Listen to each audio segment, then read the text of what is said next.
Before we commence today's sermon then, let us all bring our palms together to make our veneration to the Perfect One, the Undefeated One, the Unvanquished One, the Infinitely Compassionate One, He who is the fount of wisdom, the All-Seeing, the All-Knowing One. Reminding ourselves that it is in His footsteps today we follow to achieve liberation that is ours.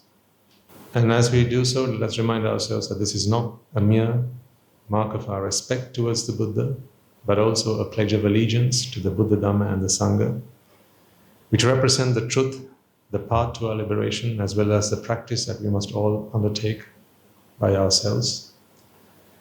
It is to that we remain steadfast and uphold our values to help us get there. So with that in mind, let us now chant the Namaskara, following which we will seek refuge in the Noble Triple Gem and observe the precepts, and we will then invite the countless sentient beings to join us and be amongst us, to witness this meritorious deed as it unfolds, and to listen to the teaching of the Great Master in the hope that they may also attain the supreme bliss of Nibbāna as we are about to do.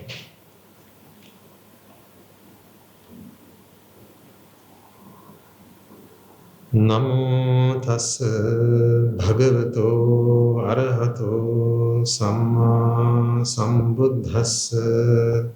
Namo tassa bhagavato arahato samma sambuddhassa. Namo tassa bhagavato arahato samma sambuddhassa. Keeping steady on the path. Yes? Where's the evidence? Shall I ask your husbands? Can I ask your wives? I'm not going to ask the Buddha. The statue that you have at home, that is not who I'm going to ask. You know, a good Buddhist cannot be judged as to whether they are a good Buddhist or not by merely the fact that they wake up in the morning and they do their rituals and offer flowers and water and light the joss sticks, light the lamps and do their gatha, right? Maybe even observe the precepts. There's, observing the precepts there's two varieties of that. One is to say, as the Swami Nuance says, and repeat after him. That's also an observation. But then to actually observe through your practice, through your conduct. So one is very easy to do. Swami Nuance says, you repeat. How many times you've done that by now? Countless times. But then to be someone who actually observes the precept by virtue, by conduct, that's not as easy. It's easier said than done. Because when the mind has desires and the mind has defilements, it always pushes you out of your precepted precinct. It pushes you to do unvirtuous, unrighteous things, which sometimes you regret later on, but the best thing to do is to try and not have to fall into that pit in the first place. And that is what the Dhamma is here for. So if I really wanted to find out whether you were a good Buddhist, who should I ask? Not the Buddha, not the Buddha statue you have at home. I shall ask the people you spend your time with. That is who I should ask. I will ask them how you behave when they get angry. That's the test. It's okay for them to be angry, but it's not okay for you to get angry, not okay for you to retaliate. Because it's you who's here, not them. Yeah? If they were here, then I'd be telling them off for getting angry, because they shouldn't either. But You are a good Buddhist if you can remain calm, serene, maintain your composure when people around you cause you adversity. Because Nibbāna in one word is acceptance. To accept is Nibbāna. Accept both good and bad. Truth be told, true realization of Nibbāna is the realization that there is no such thing called good and bad. Everything's the same. Because who's the judge to decide whether something's good or bad? What's good for one person is bad for another, right? So then, is there such a thing called objectively good and objectively bad? There is no such thing. These are all subjective measures. What's good for you is bad for someone else. What's bad for them is good for you. And this is why people are always at odds with each other. So when you have to live in a household where two people are of differing opinions, what's good for one person is bad for another, then you have conflict. Unless at least one of them is able to accept. So, if you have problems at home, for instance, or if you at least have had, maybe not anymore.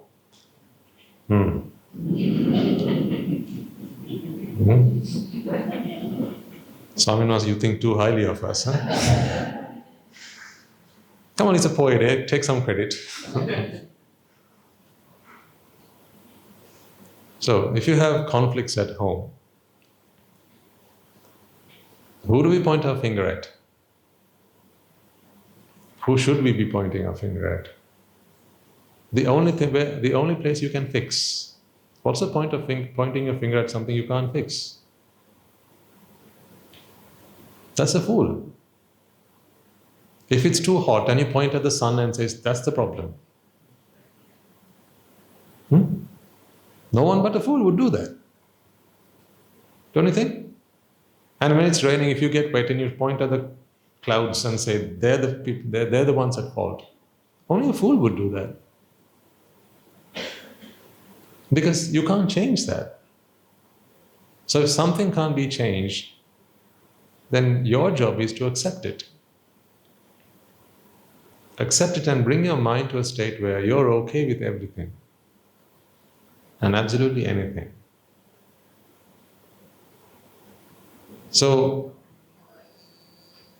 this is why I say that the best measure to figure out whether you are progressing on this path and whether the Dhamma is actually doing something for you is to ask the people around you, the people with whom you spend your day.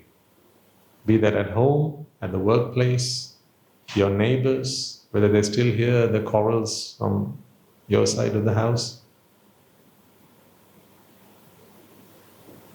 Your children, how you deal with them when they do something mischievous.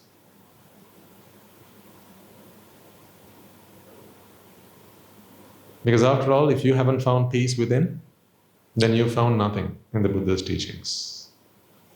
The Buddha never came into this world to give us a lot of doctrine, to give us stuff to learn, stuff to remember, stuff to memorize. There was plenty of that even before his time. So we didn't need another teacher to come along and tell us a whole bunch of things to learn, right? So he was not a scholar in that regard. He was a philosopher who gave us a philosophy of life. Because our philosophies for life were broken. We have a broken philosophy. We always believed that happiness is to be found outside, elsewhere. We were on a pursuit for happiness. The pursuit of happiness is the very reason we are not happy, is what he taught us in a nutshell. Now hopefully you have begun to see the truth in those words through your own life and the transformation that the Dhamma is having on you. In a nutshell, that is what it is. The pursuit of happiness is the reason that you are not happy. So the day you realize that happiness is not something you need to go after, you stop your pursuit. And the moment you stop, you realize, I'm at peace. I'm happy.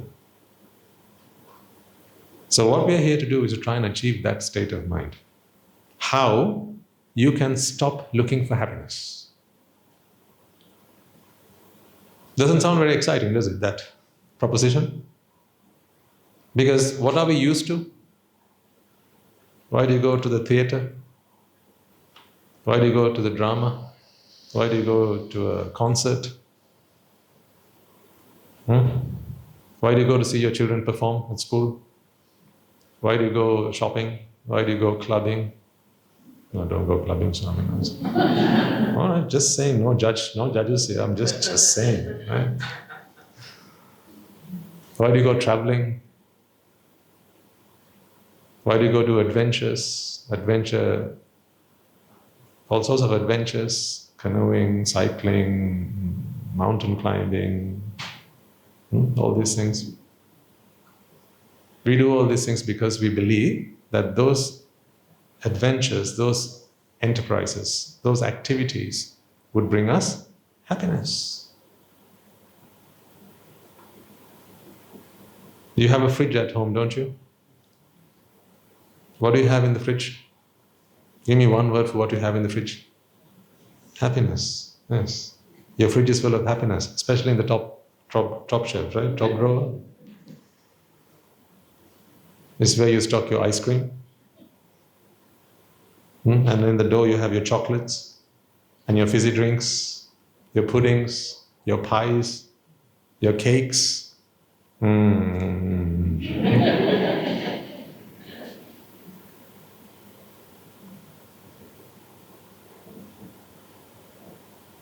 The reason that these things are used so-called mouth-watering is because you believe that they bring you happiness. Your brain, your mind rather, has been taught to think like that. This is your internal working. This is your philosophy for life. And I'm here to point out that there's a flaw with that, in thinking that these pursuits will bring you happiness. So I'm going to connect this conversation to what we spoke of last week, but last week, for those of you who are not here yesterday, not here at the monastery. We had a bit of a conversation about what we started off yesterday at the monastery. See these flowers, aren't they pretty? They're beautiful, aren't they? So you might use something like this at home to decorate. Because you like looking at them, don't you? So, I don't know whether I'm permitted to do this. Can I?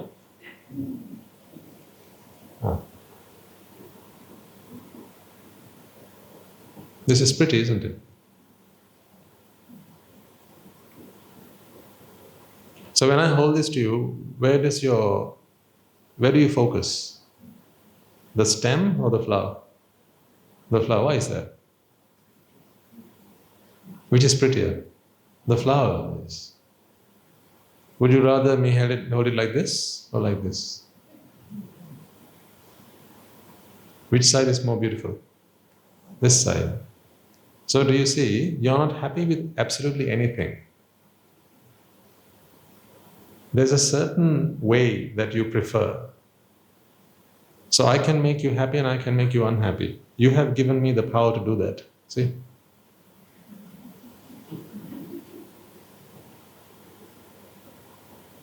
I can control your happiness. Why do you let me do that? I ask you. Right now you're not happy. If I did this, you'd be even unhappier. And then if I took this flower and started breaking these petals off, you wouldn't have that. You'd come and take it away from me and say, no, so I'm an answer. If you can't appreciate the beauty of a flower, right, give it back. And this is why these flowers are pointing towards you. Come on, is this not an offering to me?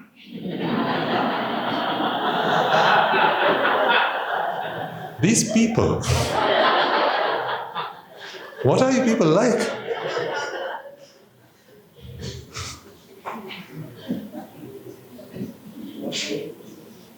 Do you see what they've done? Manu? Swaminas, have you seen what they've done? They've pointed those flowers at them because they want to see the flowers. It's not an offering to me.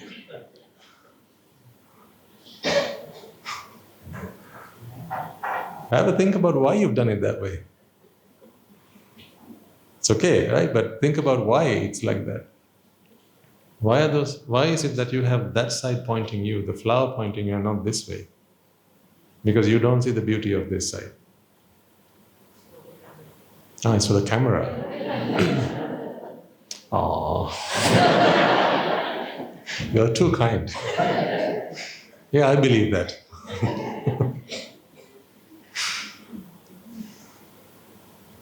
See, that was an insult to the people watching this on camera.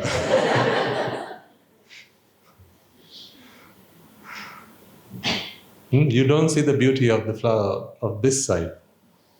You only see the beauty on this side. That means half of this world is ugly. The other half is pretty. Therefore, what that means, by extension, is that you're only happy half of the time. The other times, you're not happy. You have chosen to be like that, which is unfortunate. If you stop picking sides, you'd be happy all the time. I've given you this example of a game of cricket, a sport that we're all very fond of. When Sri Lanka plays another team, you can only enjoy half the game, right? When one of our batsmen scores runs, you're happy. But when he's struck out, you're unhappy. When there's a ball up in the air and it's going flying towards the boundary, you're happy. But if it falls just short of the boundary, you're unhappy. And if what's worse, if there's a fielder who catches it before the ball hits the ground, nothing could be worse than that. So technically, at the end of the game, you should be able to go back to the people who sold you the ticket and ask for half of your money back, right? Because you actually only enjoyed half the game. The other half you didn't really enjoy, but they charged you full price. But if you didn't pick a side, seriously, think about this. If you hadn't picked a side, you'd have enjoyed every moment of that game. Every catch, every strike, every ball, every wicket, every run out. Yeah? And as well as every run. Do you not want that in your lives? Where you can enjoy every moment of beauty.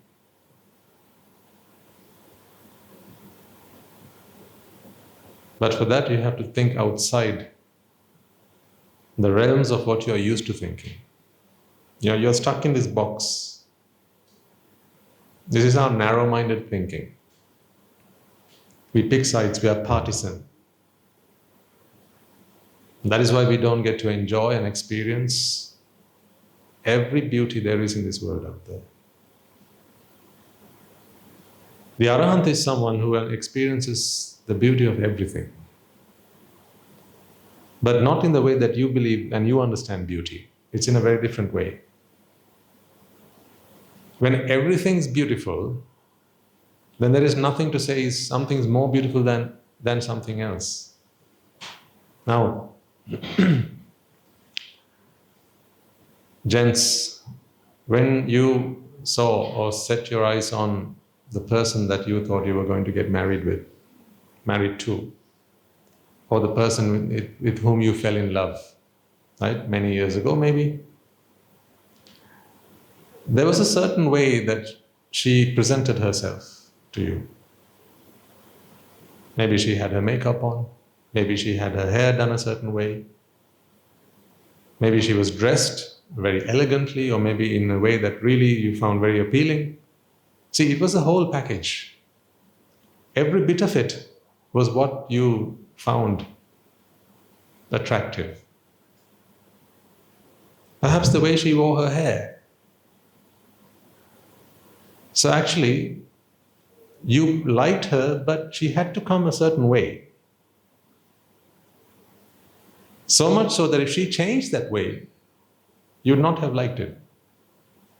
Therefore, once you made her yours, in a way, it's like say you said, okay, now we are going to live together, or you're my partner, you're the one who I'm going to live the rest of my life with, and you came to that agreement, then there were certain conditions that he or she had to fulfill. So then they were not free to change whatever aspect of them they wanted without your consent. Because there were so many boxes that had to be ticked. And each of those boxes, the combination of all those was what you found attractive. Therefore, really what happened was she was free to make her own decisions before she met you. But then after she did, now those decisions were very restrained. You placed your constraints on all that. So what happened to her freedom? She lost it the moment she met you. And the same, vice versa. You lost your freedom the moment you met her. Because there was a way in which you had to be, the way in which you had to wear your hair, a way in which you had to paint your nails, lips, face, whatever, the way in which you had to talk. Now you see, is it not normal? Now see, before you get into a relationship, you can be very relaxed with everyone, right? So boys, girls, it makes no difference. Right? So it's totally fine for a girl to have a boy as a best friend. And embrace each other, hold hands, go on trips and so on, whatnot. But once they commit themselves to someone, or once they give a word to someone, say, I'm going to be yours. Now, what happens to that freedom? You've got to let go of that now. You no longer have that freedom to hold hands, hug, embrace. I'm not saying in every situation. Some situations it's more relaxed than others. But typically, you lose that freedom to do that anymore. So the same experience, that experience of friendship, can no longer be enjoyed. Why? Because it's not just you they wanted, but they wanted you in a certain way. There was a certain model into which you had to fit. This is what happens when you become victim to people's desires, wants, and needs. Actually, most of the time, we don't live our lives freely. We live our lives the way that someone else wants us to live. Ask yourself whether that is not true. You're not free to do whatever you want to do. I'm not saying let's do something like really wild and that would be unlawful. Even within the law, you're still not free to do whatever you want to do.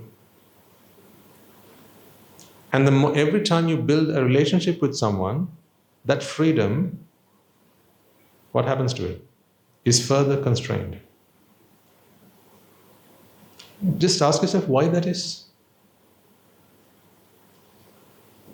Why is it that when you come into a relationship with someone, the freedom to do whatever is restrained?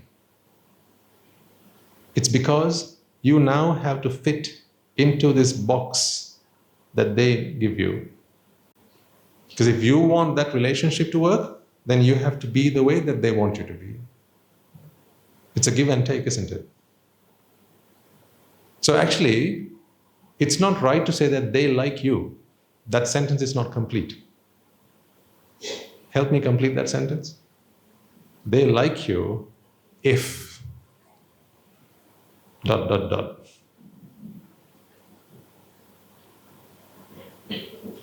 What are all these ifs? Why all these ifs? Think about this. Pretty much anyone and everyone who likes you, what? If.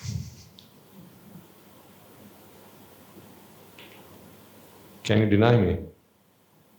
Can you deny what I've just said? No. Think of any relationship you're in. Okay, ladies, if you're married, think about your spouses.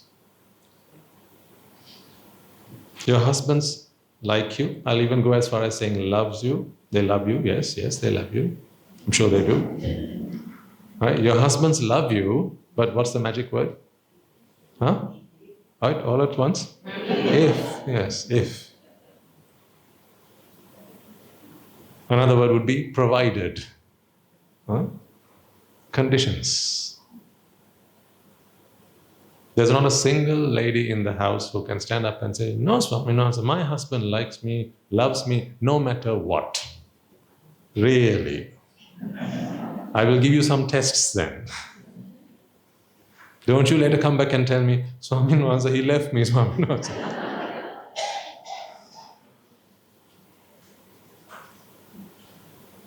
So then to the husbands in the house, of those wives, I have this question then to ask you. Is it really your wife you love? Would you say that you unconditionally love her?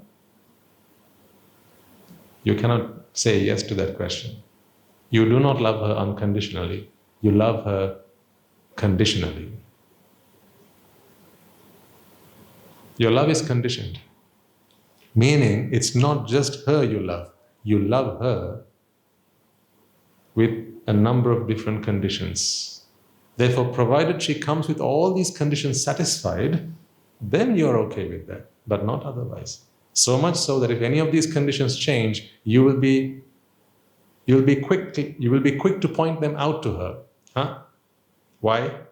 How? When? Why did you do that? Who's that? Who's that texting you at this time of night? Ask yourself why. Is this the freedom that you wanted or your parents promised you when they married you off to that man? I mean, I could ask the same question from the husbands here. Is there a single husband who'd stand up and say, my wife loves me no matter what, Swami knows, I can drink all I like, I can party all I like, I can be with my friends all I like. I can watch sport all day if I wanted to. She doesn't mind whether I do the dishes or don't do the dishes. She loves me no matter what. Is there a single husband here who can stand up and say that? If so, come with me to the monastery. I have a job for you. And it comes in a uniform.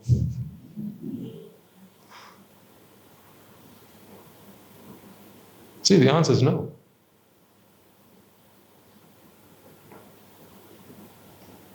I'm bursting your bubbles, aren't I?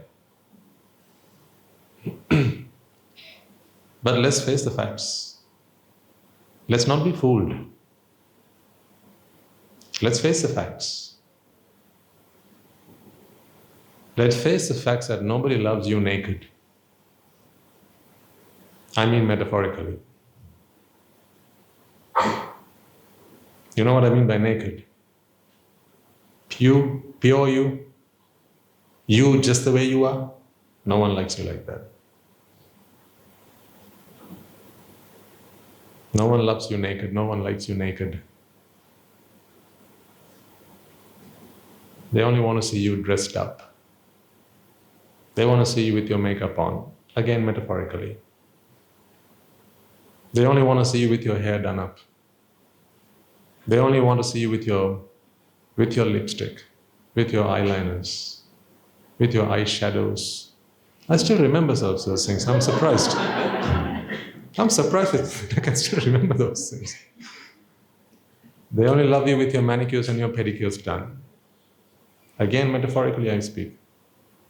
They only like you, they only love you if you speak a certain way and only with a certain number of people, not with everyone.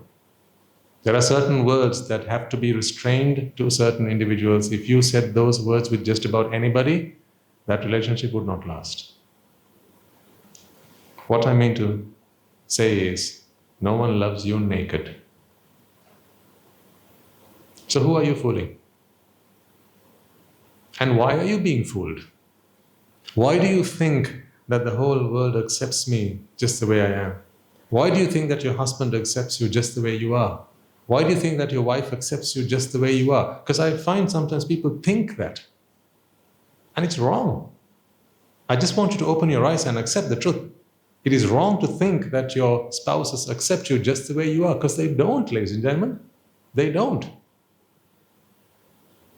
So don't fool yourselves.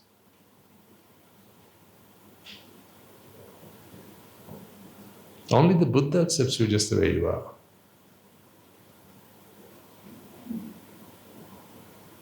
See?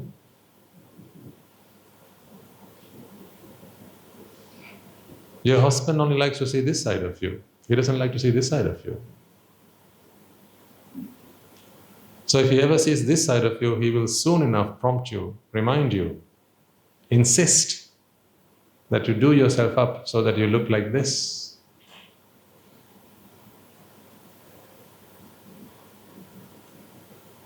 This is the way you live your life then. Because nature will always take you back to this.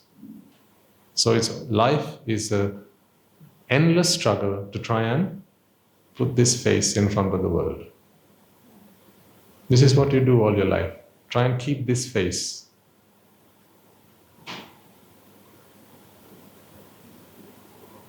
And how can you call that happiness then? Can I ask you a question then? Do you think your husband's happy with you?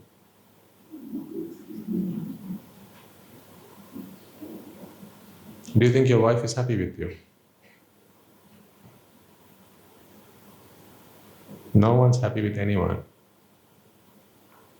And that is because everyone expects something from you. Anyone who expects cannot be happy. Because wherever there's an expectation that that expectation will be fulfilled. And therefore, along with that fear that such expectations will go unfulfilled. There's always a fear that this will turn this way. There's a worry. And the moment it does, then comes sorrow and grief. So you see, tanha jayati soko, tanha jayati bhaya. How can the mind be free of both of these? It's always in one state or the other. See, when you face this side, when you're looking this way, to the people who claim to like you and to love you, they are in a state of fear. They are afraid that you might turn the other side. Otherwise, why does he always check your phone? Why does he ask you, who was it that you were speaking with last night? Why? Think about it.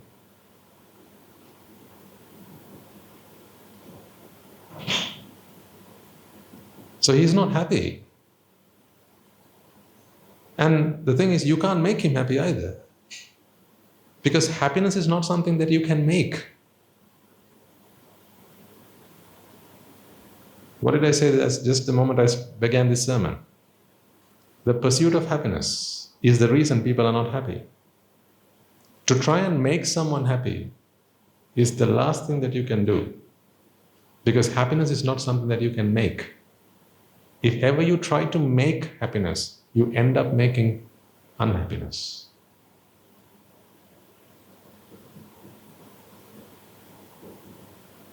This is why life is never content.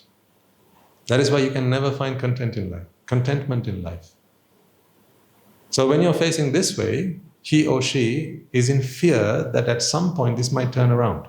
And when it does, they are in sorrow and grief, and they come and begging you, please, please, please, please, please, can you turn the other way? And then you do. And now they're again scared that you might again go back to the other way. So,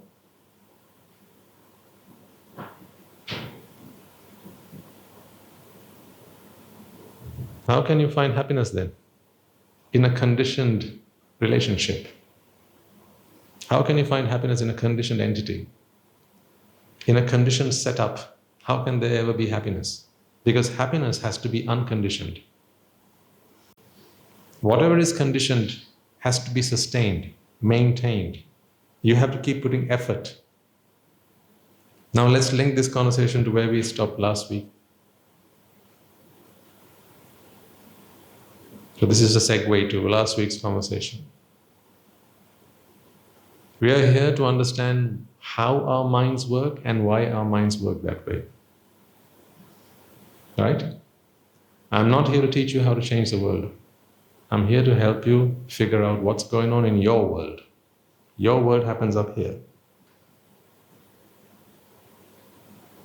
All this turmoil is going on up there.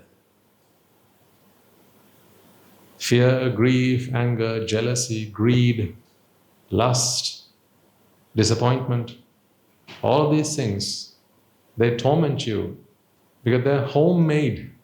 That's what they are. They're all homemade.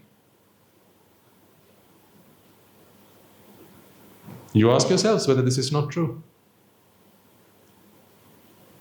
Just assume you get a phone call, say it's after 10. Okay, so you're the wife of the house, you get a phone call on your husband's phone.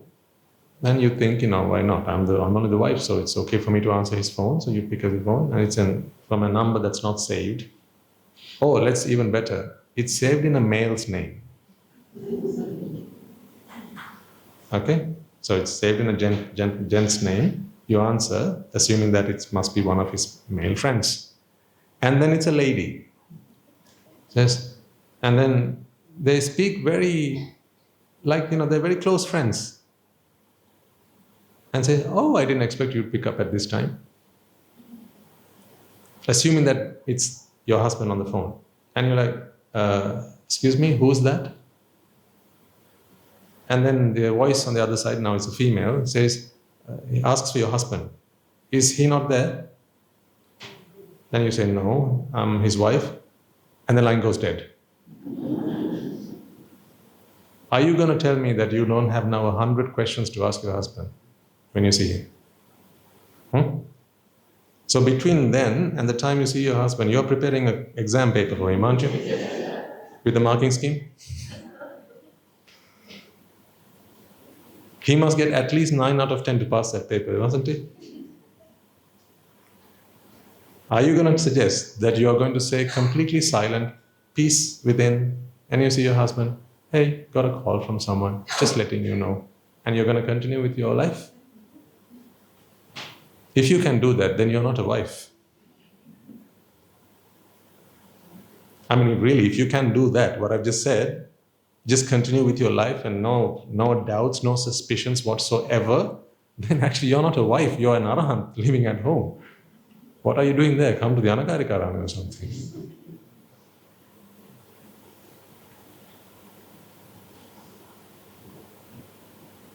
Let's be honest. I mean, let's face the facts. These are the worries and the fears that torment our lives, from which we need to elevate ourselves. And that's why you're here on a Sunday morning.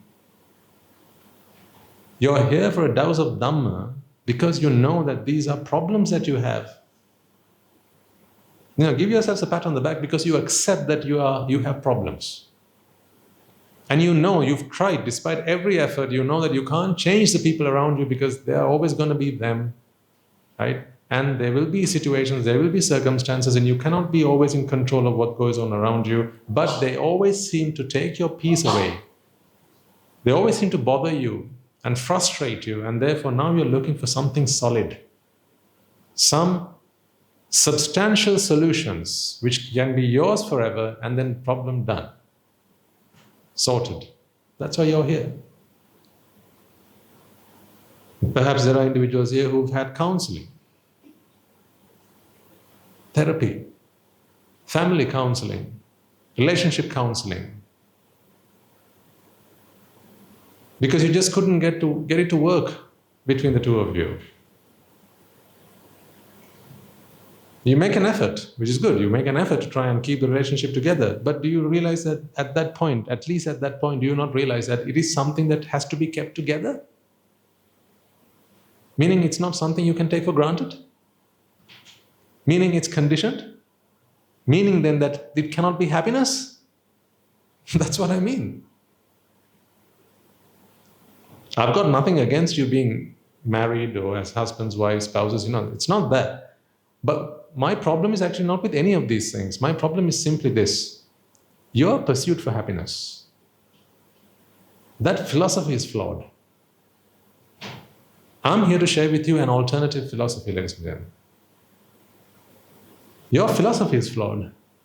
If you think that happiness is out there, it's just a matter of time before I somehow catch up with it.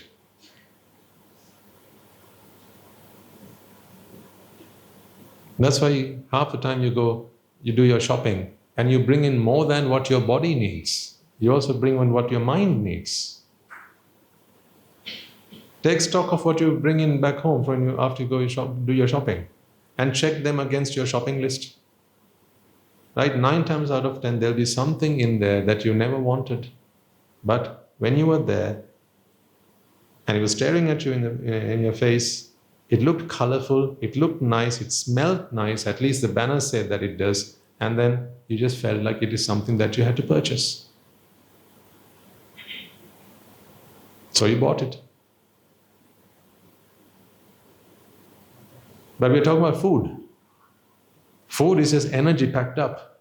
Energy is just something your body needs, not something your mind needs. But when something looks colorful, something looks delicious, the mind yearns for it. That's because you believe happiness comes in that.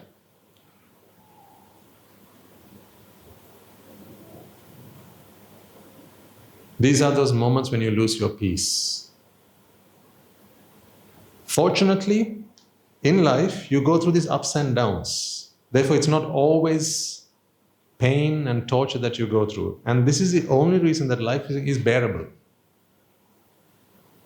Okay? The only reason that life is bearable is because it's not always the negative stuff, or the so-called negative stuff. In between two sorrows, there's always a relief. There's a moment of laughter between two moments of sorrow. And therefore life becomes bearable. But that's how life is. I mean, it doesn't have to be like that. You have settled for that, is what I'm saying. You have settled for this way of life because in between two moments of pain, there seems to be a moment of laughter. I mean, you've made do with life like that. It's kind of like a deal you struck with life. It's fine, I'll cry, but at least once in a while make me laugh. Let me laugh. That's the deal you struck with life. I don't know whether you remember, but once I asked you this question, and I'll ask it again. It seems like the opportune moment for that.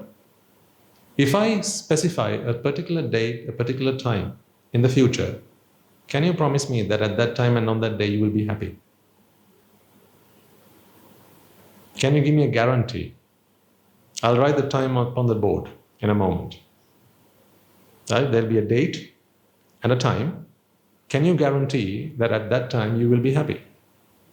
Can you? Can you? Why not?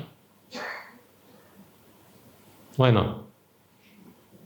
Because you don't know what card life will deal you. Right? Okay. You can't guarantee that because it is I who asked you that question, right? Okay, then you give me a time and date.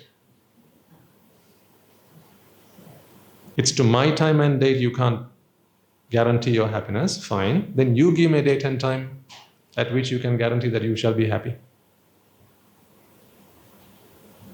Come on. Anyone? Why don't let's pick your birthday? Surely that day is just going to be full of joy and laughter and fun and happiness, right? Your birthday? No? Why not? No? Why not? Come on, it's your birthday after all. Oh, I'm laughing at you, don't you understand?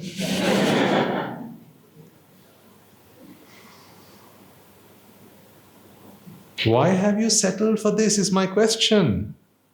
Why is it okay that life is like that to you? You're okay with life just dealing you whatever. I mean, when life decides today you're going to be unhappy, you'll be unhappy. When it decides, well, actually, I'll give you 2 minutes of happiness, you're okay with that. Come on. Why do you insult your intelligence? Aren't you smarter than that? See, look at how hard you work for happiness. What do you do Monday to Friday, 9 to 5? What do you do? You work. What for? Don't tell me money. That's not what anyone works for. No one works for money. Because what can money do? Money can't bring happiness. What do you do with money? You spend money to buy things, to purchase things that you believe make you happy. So why do you need money?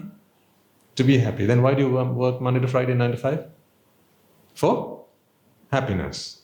Okay? See, this is how much you have invested in this relationship that you have with life. Okay, so the deal is between you and life.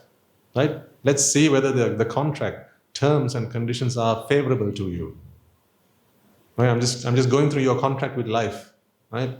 Permit me to do so, and let's see whether you have struck favorable terms when you signed that contract with life. So what is the contract you signed with life? Start from the beginning. 13 years of schooling. Now, before that you had preschool. Yeah? Nursery, then comes preschool, is it? Okay, and then school. So how many years of that? Almost 16, 17 years of that. Okay, this is the contract that you have with life. I'll give you all this, let me be happy. is your agreement with life, isn't it? I mean, look at the contract. You will see these are the terms that you agreed to. So about 16 years of schooling, let me be happy. So after 16 years of schooling, put your hand up if you are happy. Like from that day on, I was just happy as a bunny. Not a moment, not a day went past where I was unhappy. Swaminatha, after that 16 years of my investment of myself in life was very fair, and all it gave me was happiness in exchange. Put your hand up. Okay, right, let's continue then. What happened after school? University. Okay, how many years of that? 3 or 4. Felt like?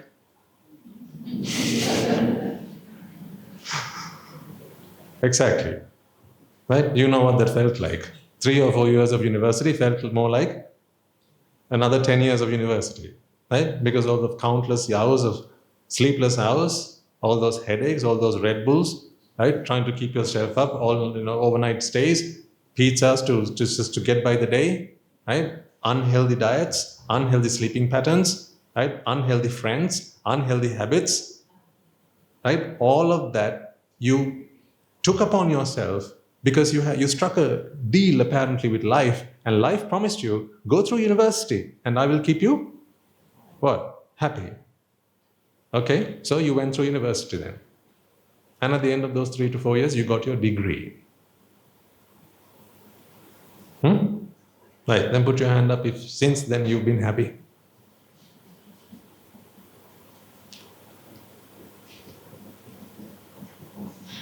So how many years by now? 16 schooling, another 3 or 4 years, let's put 4 years there, just for doctors. Doctors must be happy, surely. I mean, they put 5. Right? Because the more you put in, the more you should get out of it, right? So let's put 5 then. 16 plus 5, 21. Round it up to 20, give or take. Okay? So 20 years by this point, a man doesn't live 100 years by now. Right? We don't live that long these days, right? At most, maybe 80. Oh, sorry.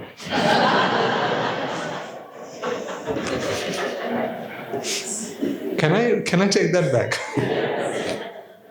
Fortunately, no Armstrong today. 120. Forgive me, 120.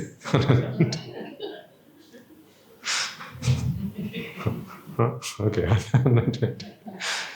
Not you lot. You lot lived till 200. I'm talking about, the average Joes, right? Joes and Janes, the average Joes and Janes, they live up to 80, unlike you, because you're always happy, right? You're always very happy. And so you live for a long and healthy life, but most people don't live that long, right? So 80. So by this point, you've already expended how many of those 8 years? 20. That's 1/4. 1/4 already spent, right? So what was the deal again with life? I give you years of my existence, and in exchange, you give me happiness. So by that point, you completed university, and then from then on, you were happy. If you fit this description, please put your hand up. So what, you didn't go to university?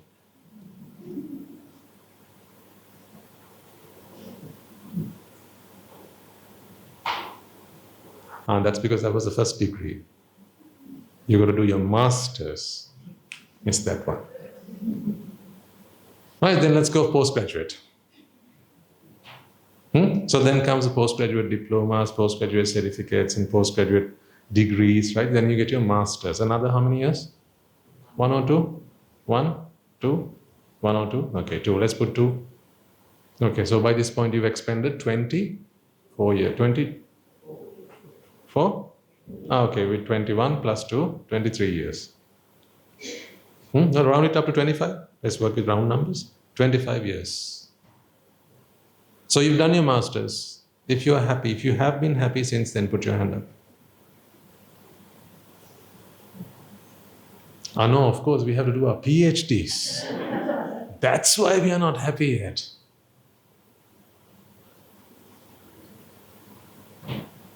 I'm sure there are at least a few PhD holders in this room. So I ask the question then, how many more years for a PhD? 3 years? 3 to 5 years? Right, so we are at 25 now. Let's put another 5. Why not, right? I mean, it's just years of life, right? Let's just put it in there. I mean, it's all we have. It doesn't cost us anything, right? So let's just put in another 5 years. Why not? After all, we'll keep our part of the deal, and surely they'll keep their part of the deal, won't they? Yeah, I mean, this is all is fair in this game. So let's keep true to our part of the deal. Let's put as much of what we have as possible. Surely life will give as much happiness as possible. Let's put in another 5. By this point, we are 30. So, having done your PhDs, since then, if all you've been is happy, please put your hand up.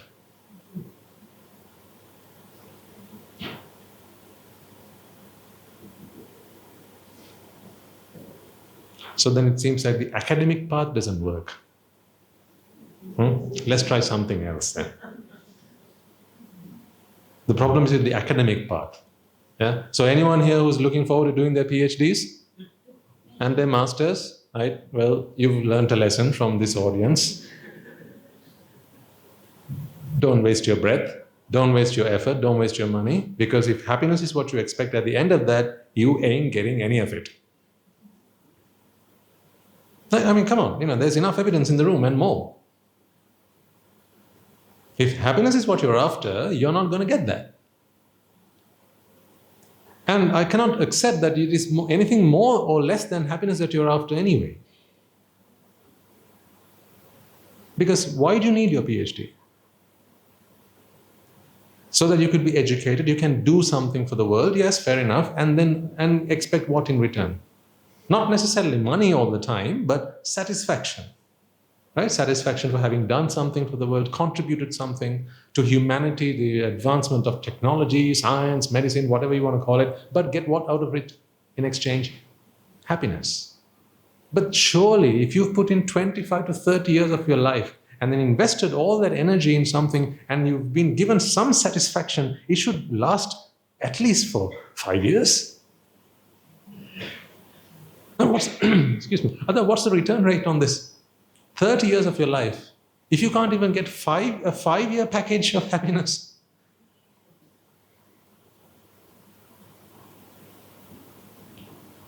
I tell you, the only time you were happy that you got your PhD was the day of the convocation. They called your name up on stage, so you came on the stage, and then the dean, he handed your certificate out to you, and then you went, hey, I got my PhD, threw that thing up in the air, took a few photos, and that was it.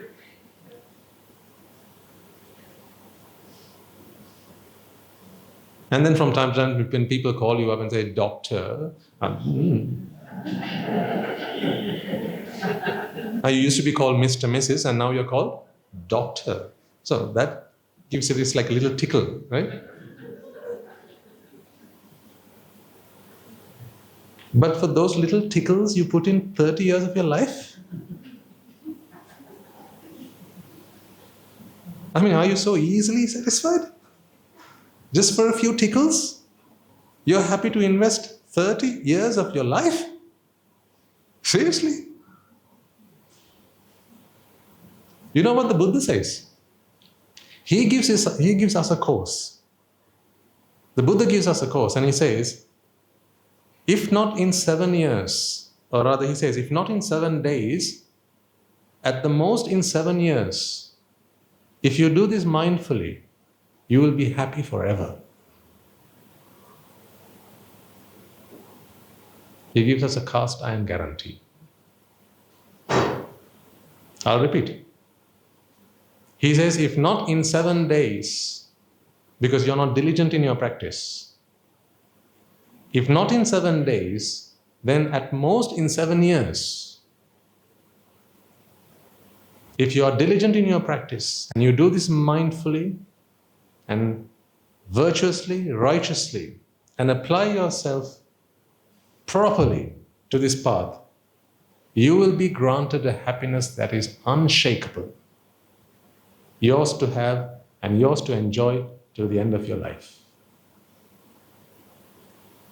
7 years is all he asks for.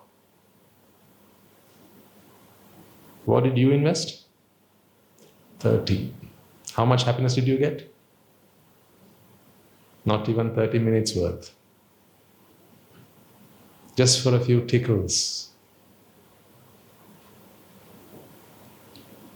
I know it's not the certificate you want. I know, I'm not going to undermine you and say, you just wanted a certificate or a few credentials next to your name. I know, I'm sure that's not what you wanted out of it.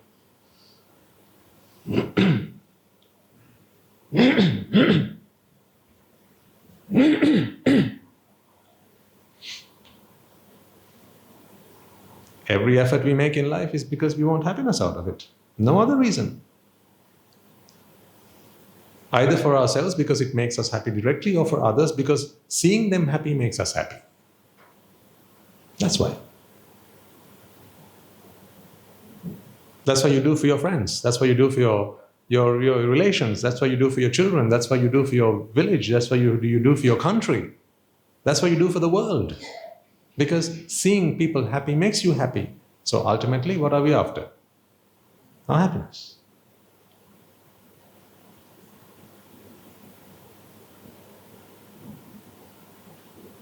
So I disagree with this sentiment that it's money that makes the world go round. I don't agree with that.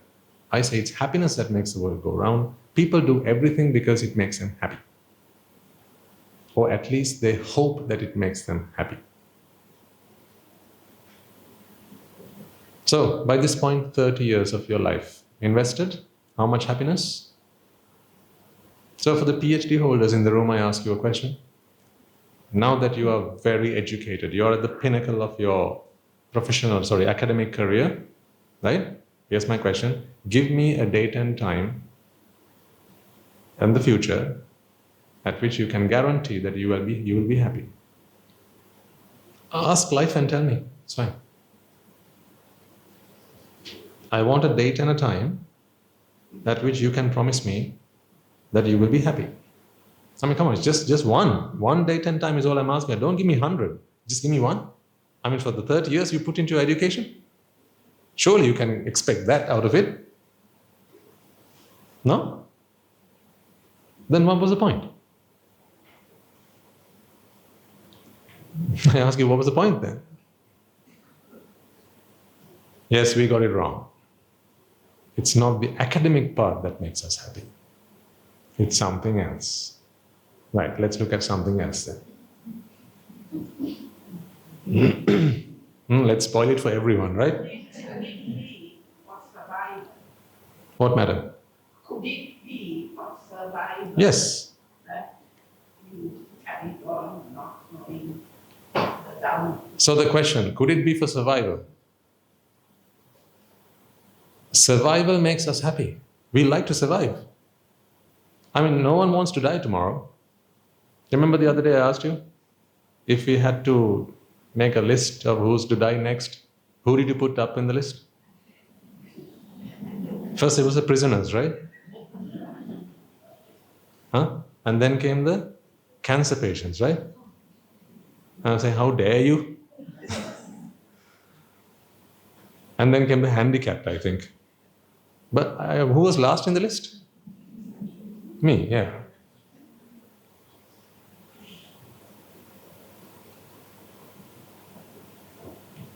See, you can call it whatever, but ultimately all these things finally round up and come to one little thing: happiness. You want to survive because it makes you happy. Survival makes you happy. You want to survive. You want to live. You want to exist because it makes you happy. You want to see another day. You want to spend time with your friends, your family, because it makes you happy. Because, don't take my word for it. What happens when you've had enough with your friends, your family, whatever's? What do you do then? You either say goodbye and you go home, or you split up. When you think that living with this individual for the rest of my life is going to make me happy, you get together with them onto the poru. When one day comes, you decide, actually, living with this man or this woman is the last thing I want for the rest of my life, then you get into the porake. What do? You split up with the same intensity of, the same strength, the same intensity of intention with which you get together with someone. With that same intensity, there will come a day. There may come a day when you decide that you no longer want to be in that relationship. With that same intensity, you will want to be away from them. And then you will go to the best lawyers in the country to try and split that relationship up as soon as it is legitimately possible. Because the last thing you want to see is that man's face or that woman's face. And then the next thing is, how much of my wealth, my property might he or she try and get out of me? See, before that it was, how can I share everything I have with him and her? I want to share everything with you. I want to share my life with you. I want to share my money with you. I want to share my children with you. I want to share everything with you. And then there comes a day after that, I will not let him have a penny. See?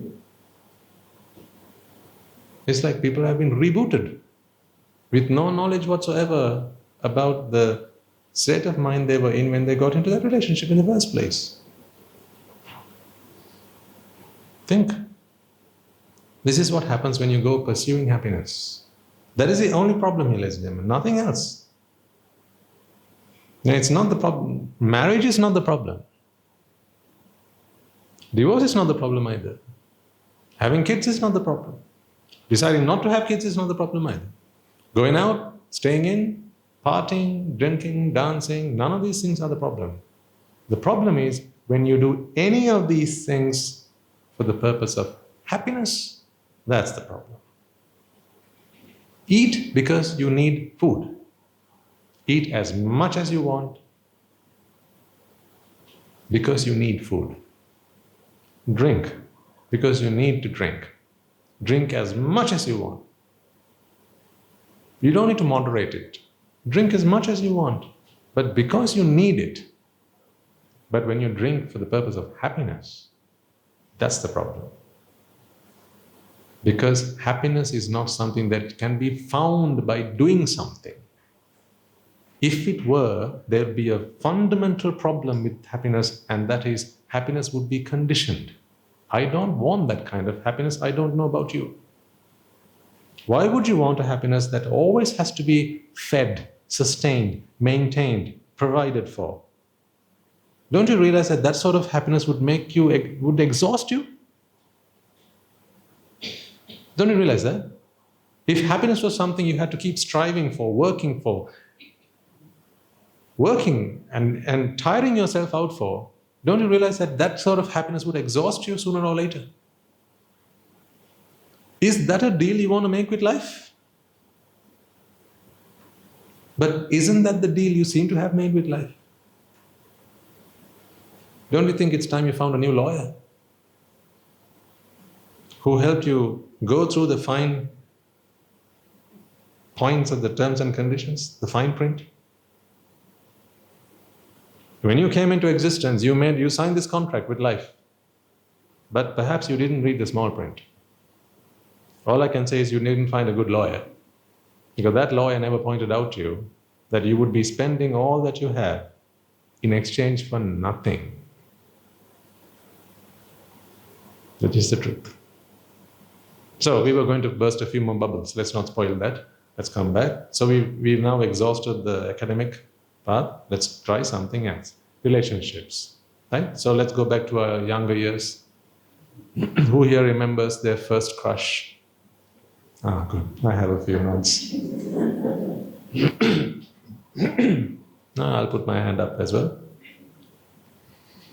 I've been there, done that, We're all the same after all.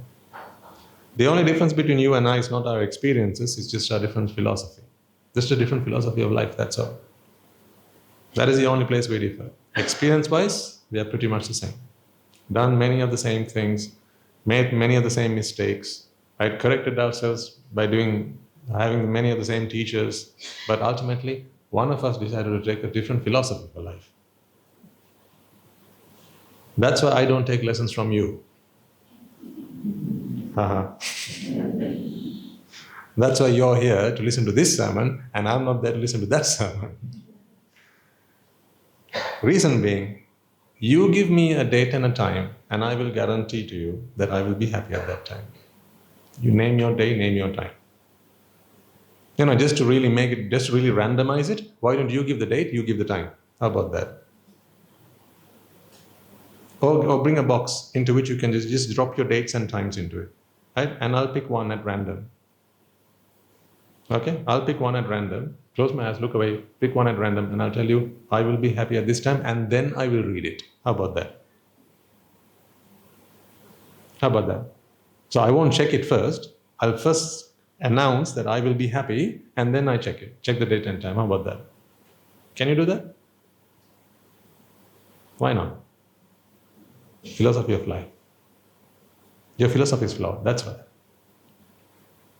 But remember, you can change all this.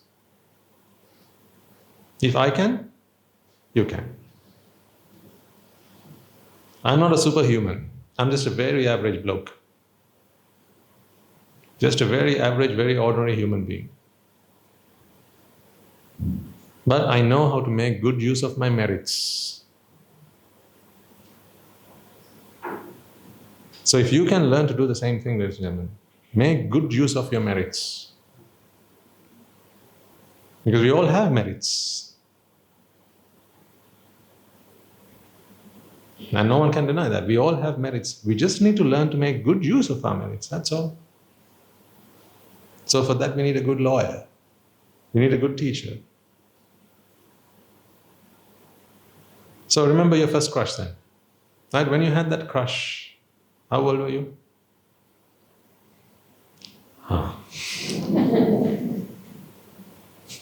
Too young to remember. Okay, let's say you were, I don't know, what's the going age these days? These days, I think it's probably months, right? She's 6 months and she's got her first crush. But when we were younger, it was probably more like years, yeah? And now it's like months. In a few years' time, she's got a crush on someone. A mother will be saying, pointing at her womb. The child's already still in the womb, and he already has a crush on someone. It will be like that. You can't change that. Anyhow, when we were younger, right? Let's say a boy is 5 or 6 or something, and he has his first crush on someone. Right? We've all been there. We've all done that. You have that experience, right? Where did you think your happiness was going to come from? Being with that individual, right? You wanted to spend time with him or her.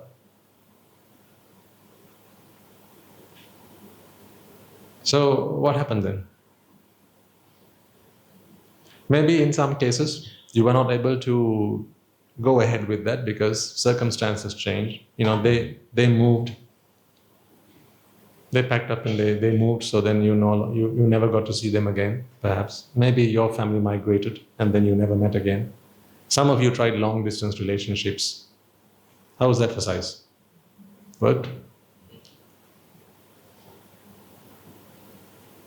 I had that experience of long-distance relationship. So those who have had long distance relationships or are still in a long distance relationship, happy, right? You're happy, right? So that works, doesn't it?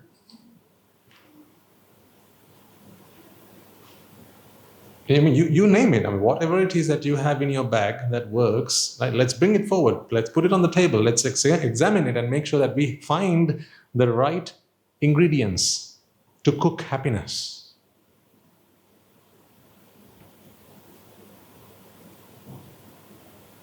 Because we are all so very experienced in this effort, in this endeavor of trying to cook up happiness. So many years of experience if you count all the number of years across the room. I mean, certainly over 1,000. Yikes. 100. Now we have a room full of very experienced individuals. Maybe actually tens of thousands.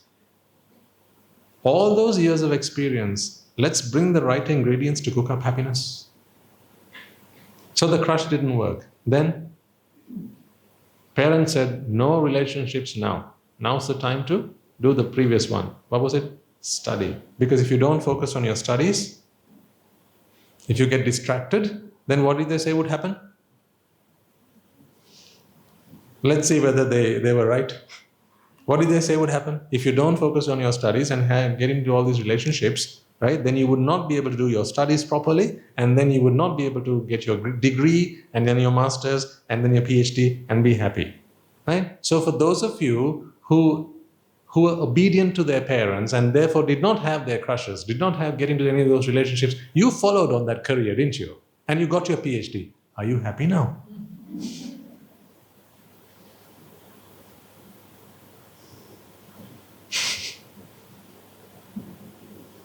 So today you can go and ask your parents, right? The younger ones in the room. You can say, Amma, today Swami Maharaj talked to us about this academic career. And he said that, you always say don't get into these relationships, don't have crushes, don't go out with boys and hang out with girls and all that, because it's going to completely distract us from my education, and then it will take me a longer time or not even be able to get my PhD and so whatnot. But then I won't be happy anyway after it. So why not?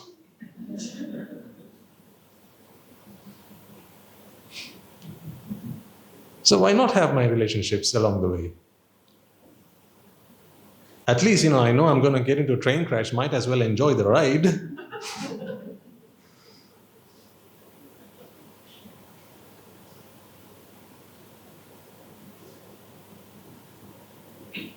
So, first relationship. You may remember your first relationship, first serious relationship. Do you remember getting into it? And how you felt like he or she was sent from heaven?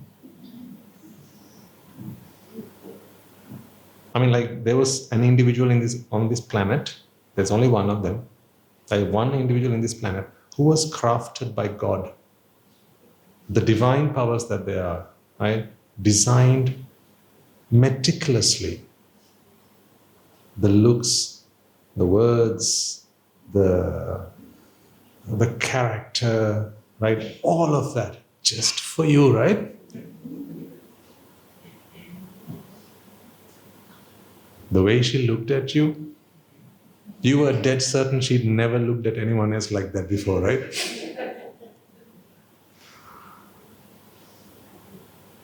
Huh? And then the way he spoke to you, and the way he said, hey, you were dead certain that he'd never uttered those words to anyone before you, weren't you? Isn't that why you blushed? Didn't you feel that you were the only person that was special to them? And when your hands touched for the first time, it was not a proper grasp, right? It was just a very, like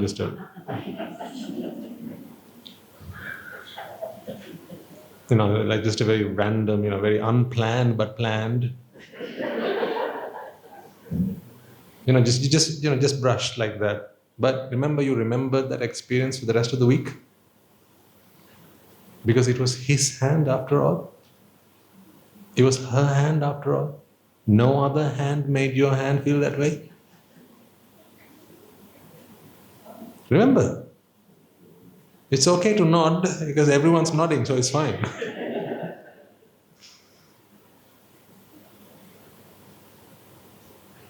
You find it's funny, don't you?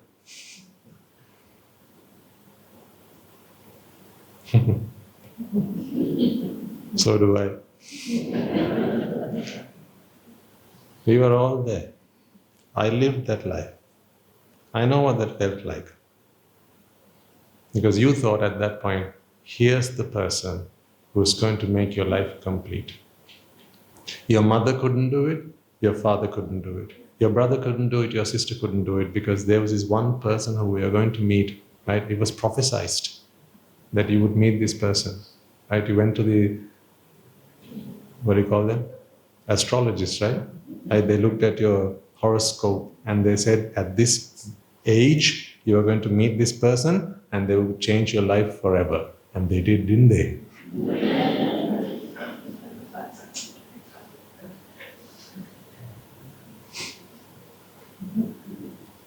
So you thought happiness served. Do you remember that relationship and getting into it? How many lessons did you learn from that relationship, I asked you? Actually, who you met was not a girlfriend or a boyfriend. What you met was a teacher. Don't you agree?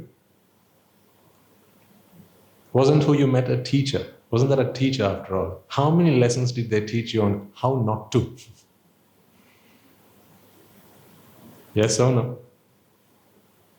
Countless lessons on how not to. That's what you learned from your first relationship. How not to trust. Not how to trust, how not to. And why not to.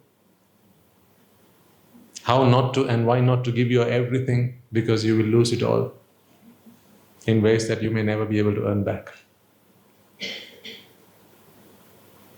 Think. All because in each one of those instances you form into another subcontract. Because you had this one grand contract with life, right? That I will do whatever life deems that I ought to at that time. And then with each individual, each encounter, you form these subcontracts, right? With those crushes, with those boyfriends, with those girlfriends that you had, you form these little subcontracts. And in each of those contracts, the only thing you expected in return was one thing alone. That was it. Nothing else. You never swayed from that. It was always one thing. What was that? Happiness.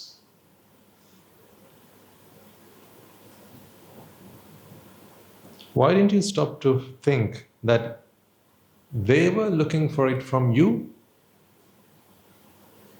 Why did that not compute in your minds? The fact that they were looking for it from you must have spoken volumes to you, must it not have? Because if they'd had it with them, why would they have come to you? So weren't you getting on your knees and begging it from someone who didn't have it in the first place? And therefore they were coming to you for it? And then you realize, I don't have it. That's why I'm going to him. So then surely he doesn't have it, that's why he's coming to me. Then shouldn't the two people have met and said, hey, you go happiness? No. You go happiness? No. Let's walk around and walk away. Shouldn't that what have happened? But is that what happened? No. Because you promised to each other, I will make you happy. If it's the last thing I do, I will do the same.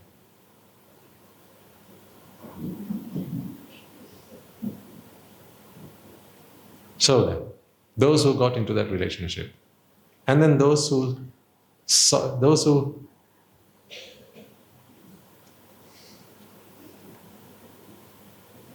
legalized that relationship, those who solidified that relationship, those who went ahead, right, and affirmed that relationship, I ask you, are you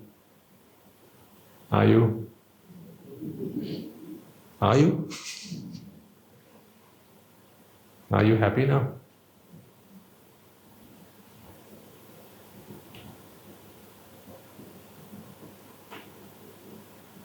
When you come here on Sundays, husbands and wives sit apart from each other, okay? It's fine to come as a couple, but you can sit away from each other because then it's easier to answer my questions. Because otherwise you'll be like glancing to the right and glancing to the left.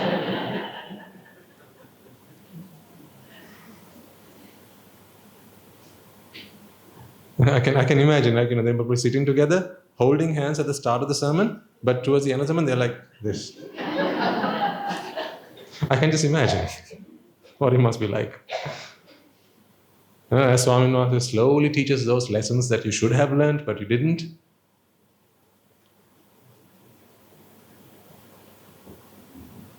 What was the problem?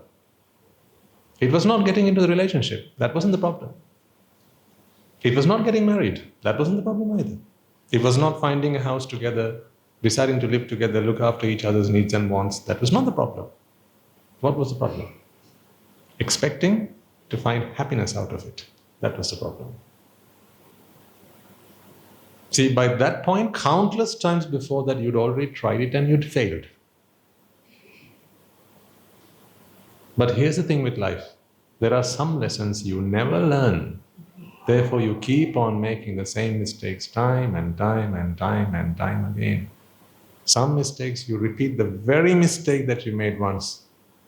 Therefore, I'm sure there will be people among you who tied the knot more than once.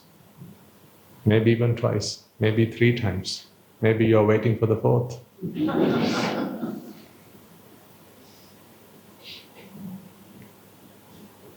What makes you think that what you didn't find in the 1st, the 2nd, and the 3rd, you will find in the 4th, ladies and gentlemen? What makes you think that the happiness you didn't find with your parents, with your siblings, with your crush, with your first boyfriend, you will find in your 4th husband?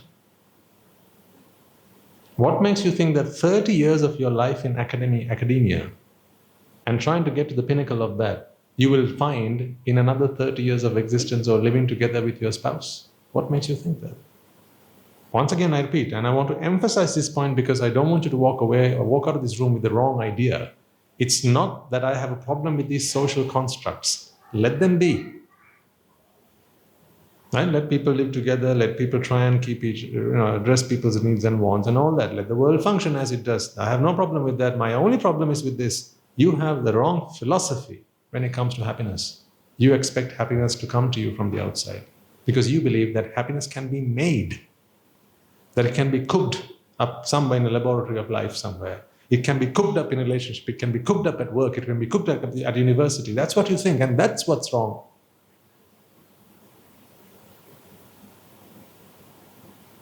It's time to throw that stove away.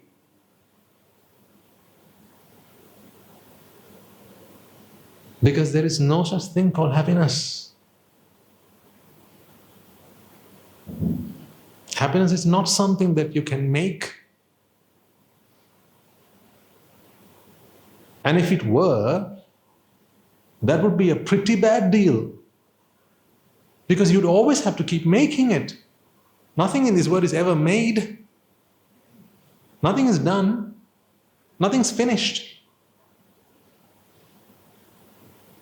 Nothing's finished. The richest man in the world, done? Done? No, why not? For now. Always for now. The fastest car? For now. The biggest house? For now. The smallest house? Again for now. All these superlatives, they must always come with a for now. The most educated person in the world is who? Whoever, for now. Do you know why that is? Because the most educated person in the world is not happy yet. Therefore, they will try to educate themselves a little bit more. Because that's what they're used to doing. Because they think somewhere down that path they shall find happiness.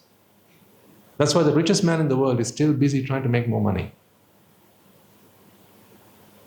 Yes, I admit that if they stopped making money, the world's economy would collapse and all that, right? So they help and they support the world's economy to function. Granted, I give you that, no problem at all with that. As I say, there's no problem with any of that. I'm not here to tear up the social fabric or to completely take away anything from the economy or anything of that sort. No, let the world operate as it does. My only problem is this: if people are doing what they're doing for the sake of happiness, there's a problem there, because happiness is not something that you can make. It's not something you can fabricate. Because if it was, it would be a very exhausting task, very tiresome task, very burdensome task. So then, do you realize that it's ironical? Because what is happy, if you have to put in a lot of effort to make it, then the effort that you have to put in takes away any worth of that happiness, does it not? Because actually true happiness should be unconditional. It should require no effort at all. That is what true happiness should be. It should require no effort at all.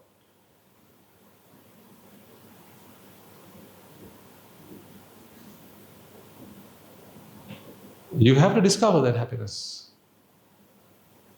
I mean, if such happiness does not exist, and a happiness that does not require maintenance, sustenance, effort, if such happiness does not exist, let's just disband, let's call it a day, let's all go home. Because there would be no point in us coming together like this and having a chat, because we've all tried and we're still trying, and there are so many different avenues. There are people out there who buy property in the hope that one day they will be happy and content, because acquiring property makes them happy. And they won't just stop at their own countries, they'll go and try and acquire property in other countries, and sometimes they might even try and acquire parts of the world, maybe islands on their own, and hope that will make them happy. But there's no end to it. Why is there never an end to it? It's because that last thing they did didn't make them happy. It was just a tickle. See, all these things are like tickles actually, because when you tickle yourself, I mean, you can't tickle yourself, but when someone tickles you, you burst into a laugh, but only for that time, right? When they stop, you stop. That's why all these pleasures, this pursuit of pleasure is a mere tickle. And like I said, when you do that, you depend on others. See, you have just handed over the keys of your happiness to me. Therefore, now you're at my mercy. Why do you want to be like that? Now you're happy. Now you're not. Why do you want to be at my mercy? Why don't you want to be at your own? Then I'm the master and you're the slave. I get to decide when you're happy. See? I don't want you to be happy now. I want you to be happy again. Actually, no, I don't. See? Do you see the danger with that? Wives, tell me, is it not your husbands who decide when you're happy and when you're not at home?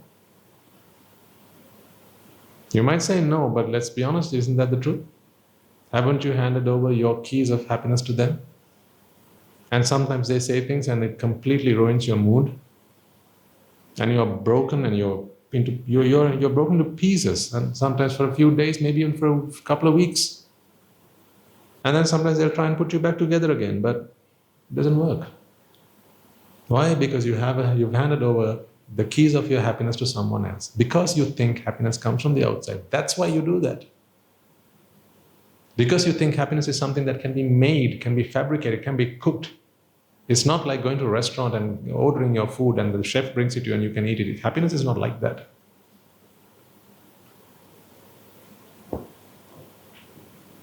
Now let me plug you back to last week's conversation. See how all this links together. And I also gave you a bit of homework. I said, see your car, or look at your car but not see it. You remember? Look at your house but not see it. Excuse me. I said, look at your family but not see it. Look at the party but not see it. I distinguished between seeing and looking, by which I meant do see if you can try and interpret all existence as a coming together of energy, of causes to manifest a necessity. We're talking about dukkha.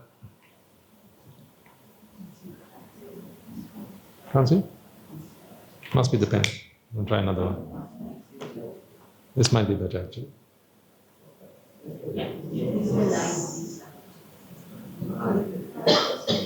That better? Back? Okay, thanks.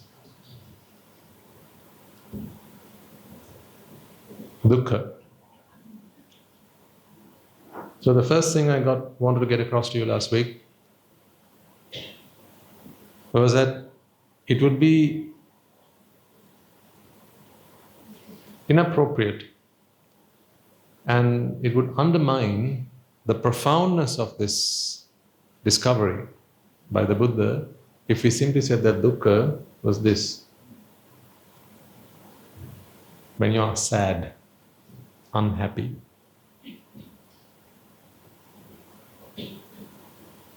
Because these are feelings, these are emotions. Dukkha is not an emotion, it's not a feeling.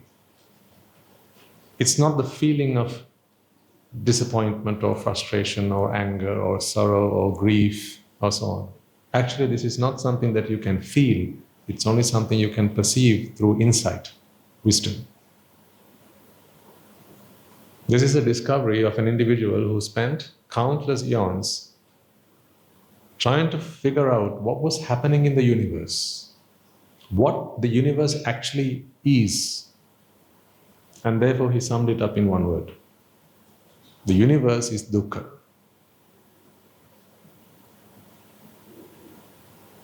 Which is why last week I made several references, although the English translations for the Noble Truths are the Noble Truth of Suffering, the cause of suffering and so on. When we translate dukkha to suffering, we lose a great deal of its depth. So it's not right for us to actually say that dukkha is suffering. Suffering is a type of dukkha, but dukkha itself is not suffering.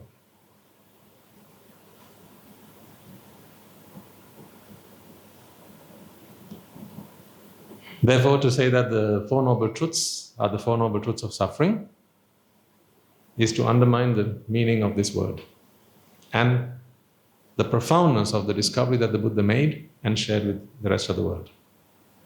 So,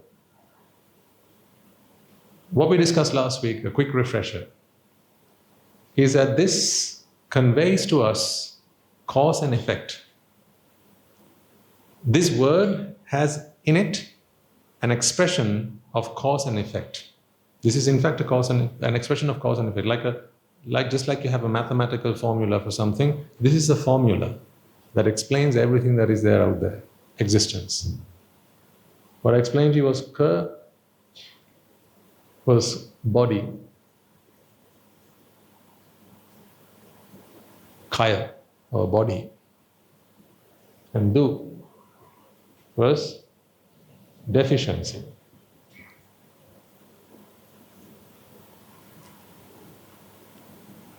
So then, all bodies, in other words, in aggregates, all aggregations happen in response to a deficiency, to fulfill a deficiency. So now you see, we're not talking about emotions here. Albeit, emotions themselves are bodies in response to a deficiency. So really, this is a mere subset of the larger category of dukkha. Dukkha is everything. This is only a subset of that, a very small part of that. Actually this. What about that? That's not dukkha, right? Because that's not suffering. It is also dukkha. As long as whatever we draw on the board or whatever we refer to is conditioned, it is a dukkha. What about something that's unconditioned? Is that a dukkha? Is that a dukkha? No. Because the word dukkha, the meaning of dukkha, the idea of dukkha, the concept of dukkha is how conditioned things form. See, here are the causes, here's the effect. This is the deficiency, which is the cause, here's the effect, which is the body. So the body is formed in response to the deficiency. So what will you tell me about the pen then? Is this a pen? It's not dukkha, surely. There's no suffering here. There's no suffering here, right? There's nothing to do with suffering. Right, so this is to trip you. I keep throwing things like that at you. I'm trying to deliberately trip you, and you mustn't trip and fall. If you have understood this, then you must be steady in your knowledge, in your understanding, and not let even the Buddha trip you. Your understanding of this should be so solid that if the Buddha were to come up to you and argue otherwise, you should be able to inform the Buddha, Venerable Sir, you may be the most of everything, but dukkha is dukkha. It is not suffering. And the Buddha will praise you for that. I mean, that is what to learn from a teacher is. Once you become a student, if you're a proper student, and you learn what the teacher has taught you, then you should be able to be with conviction and confidence about what you have learned. Be able to even argue with you, not like having to get in an argument. What I mean is you be able to put forward your arguments to your teacher in a way that even the teacher is then not able to, shall we say, deny or reject your ideas and thoughts, provided that it is the truth. Because the truth is the truth. The truth does not need conditions to support it, does it? Only falsehoods need evidence and support. The truth does not need any evidence. Then, dukkha. This word entails that all forms of existence, everything that is conditioned by a deficiency. So then what would happen if the deficiency ceases to exist? If there is no longer a deficiency, then there will no longer be this body in this manner, in this structure, in this order. In fact, the coming together of energy as a body is what we call putting order into this world.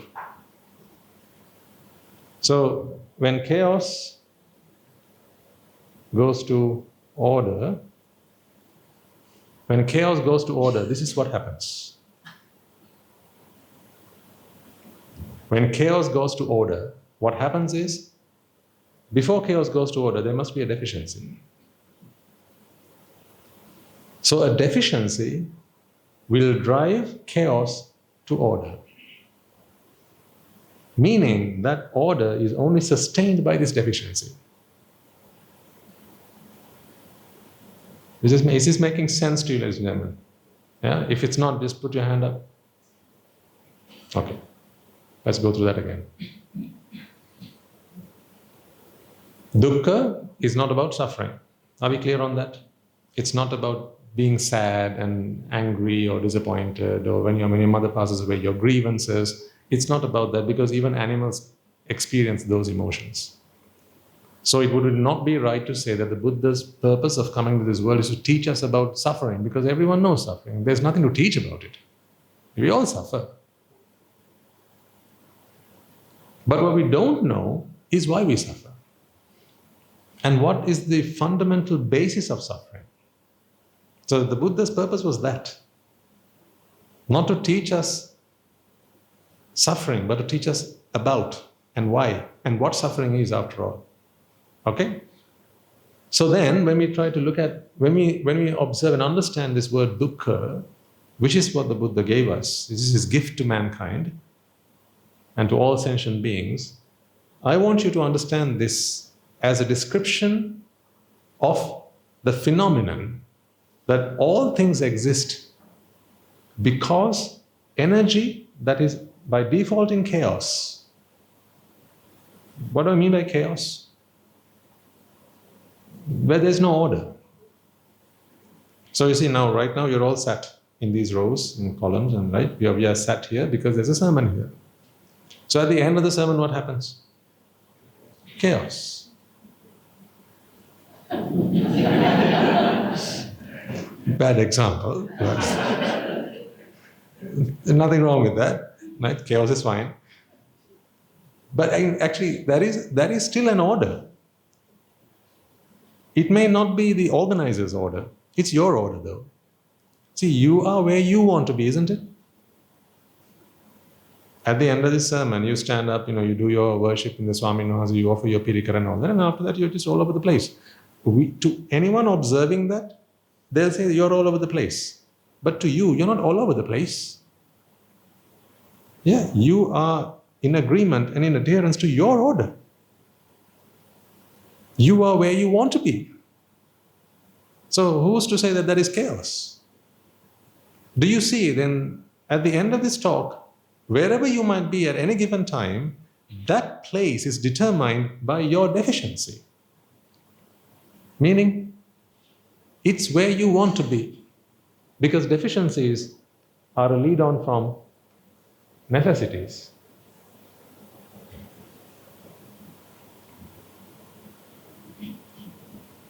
The need to be something or somewhere or in some way or in some shape is what prompts the deficiency. This is what creates a deficiency. So for example, if you want to be at the end of this room on the other side, the moment you feel that and you're on this side, now there's a necessity to be on the other side, but there's also a deficiency. What is that deficiency? The fact that you're not there yet. Then what happens? At that point, you will feel that this is chaos. So now you have to put order to that chaos. And how do you do that? You expend energy. You expend energy. By expending energy, what do? You take yourself where you want to be. And once you're there, you say, now, order. This is order. But for someone else, that might not be. Someone says, hey, what are you doing there? Come here. And then if you are willing to be obedient to that call, to respond to that call, then you might say, okay, I will. And then you change order, you change your place again. Because again, you see that is chaos. So let's take a classroom, for example. What better place to take an example as a classroom than to be in one, right? So now let's say at the start of the class. So the bell rings and it's time for the class. As the teacher walks into the room, in a typical school, right, children will be all over the place. That they'll be talking to their friends, they'll be playing, they'll be doing whatever. And then the teacher walks up to their station, and the teacher says, "All right, come on, children, it's time for your class." And then what do children do? Why do they come and take their places? Why do they do that? Now, you have to think about how that happens. Think about what's actually going on from an energy level. What's going on is this. When the teacher was not in the class, the child might have been with his friend or her friend. They were there because that to them at that time was order. Because if it was just after the previous period and they had something to do with their friend, being where they are and the friend being on the other side of the class, that was chaos. So what did they want to do? Take themselves to be with their friend. So a deficiency came first, and in response to that deficiency, energy was spent, and then that child took themselves across the room to be with their friend. So now that is order for them. But now the teacher comes in. To the teacher, this is not order. That situation is not order. So what does the teacher say? Order, like they do in the parliament. Yeah, you heard that, right? Order. Who says that? The speaker. The speaker says, order, and what do the parliamentarians do? Let's not go there. So it's like a shouting contest, right? Who can shout louder? So when the speaker says order, just like when the teacher says order, now in the child's mind, if the child is aware and if the child is obedient to the teacher, So this is where the distinction is. If the child is obedient to the teacher, now carefully listen to this, and the child now accepts the teacher's order, like the order, then in the child's mind now there's a deficiency. Because the child now wants to comply with the teacher's request/order. The moment the child wishes to comply with that request, there's now a necessity to be elsewhere, meaning in his designated desk. Now there's a deficiency. A similar deficiency to what was there when the last teacher left the class because he wanted to be with his friend. So now there's another deficiency to which this child responds by doing what? Carrying them back to their desk. So do you see that all these movements happen in response to deficiencies? There's no way you can move anything in this world or make anything happen in this world unless in response to a deficiency. Really think about this. There's nothing in this world that happens without a deficiency for it. Air doesn't flow from one place to another unless there's a deficiency. And then you call it a wind. We call it wind. From a place of high pressure to low pressure, there's a deficiency. Deficiency of pressure. Therefore, air flows. Water doesn't flow from a tank unless there's a deficiency. You throw something up in the air, then there's gravity. Let's call it gravity for now. But what there is really, there's a lot of energy in that object, right? And the surrounding environment, in the surrounding environment, there's a deficit of energy. Actually, that's how things fall. So if I put this up here and I took my hand away, what I've done is charge this up with potential energy. That's how this object is up here right now. I've charged it up with potential energy, expending chemical energy, which I took with my food. Yeah, and that's how this has energy now. Then if I took my hand away right now, the surrounding environment, meaning the environment here, lacks energy or is short of energy in comparison to this object. Therefore, the surrounding environment takes energy from this object. And as it does, it drops. Because when it starts expending potential energy, the height of this object will reduce until it comes to this point and it cannot fall any further. So this is how the whole universe works. Don't you see now then the dukkha is not about a sad face.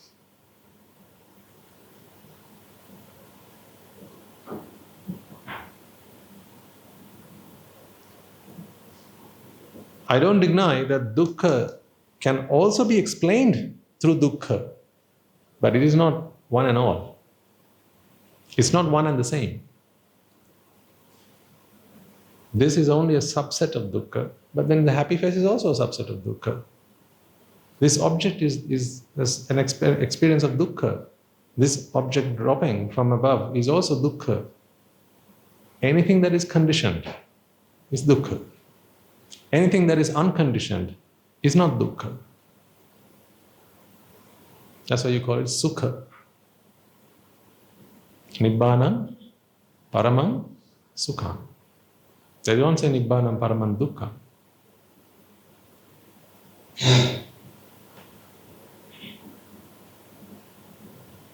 So this is why last week I gave you the task of look at things physically, but see dukkha. Now think about your family, because we spoke a little bit about families and relationships. What is your relationship? Whatever your relationship is, be that your spouse relationship or your children's relationship, your family, is that an entity, a fixed, finished, done entity, or is it merely a body that is functioning in response to a deficiency? Think carefully. These are the really interesting things to understand. You will not learn this at university. Here's what they'll teach you at university. How these bodies interact with each other. That they'll teach you.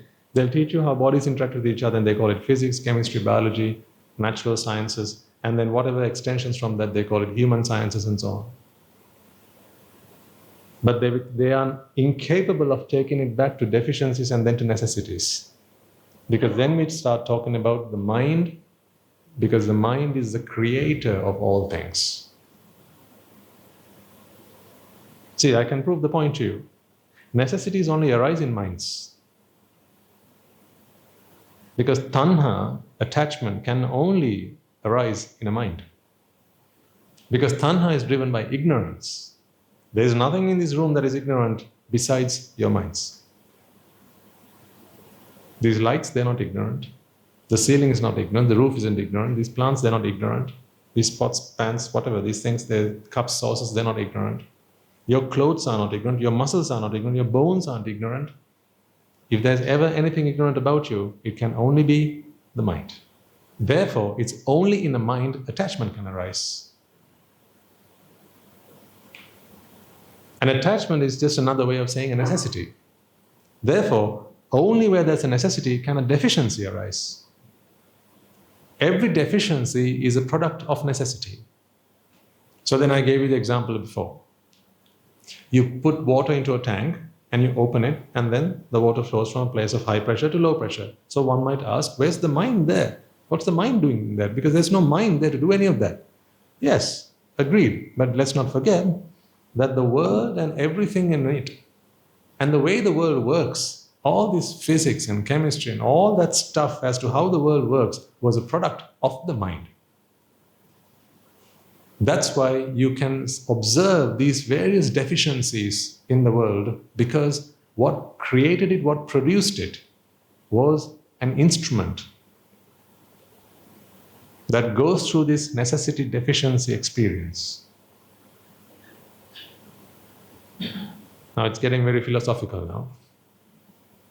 So you see, in the same sermon, in the first half, we were having fun. Laughing at ourselves and just, having a very casual conversation. But you see, it all leads to a greater philosophy. That's why I always question, what is your philosophy for life?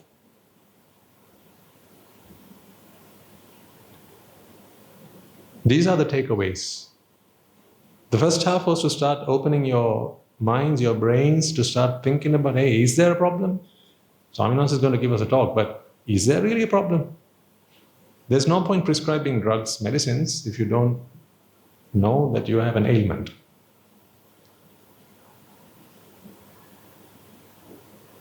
So then I'm taking that example of the family, spousal relationship. You'd be wrong to think that it's a fixed, done, deterministic entity. That's why people come together and people walk away. Why do they come together? What is it led by? Deficiency. See, when two people want someone else to be with, what happens then? They find someone to be with. And when they have found someone to be with and it ticks their boxes, remember, your husband doesn't love you, he loves you. Good, you got it. And your wife doesn't love you, she loves you? She loves you? If. Right? So then, these ifs are those deficiencies. Those ifs are the deficiencies, driven by necessities. These necessities are all shaped by their understanding of the world. Whatever they believe is Nitya, Sukha and Atta.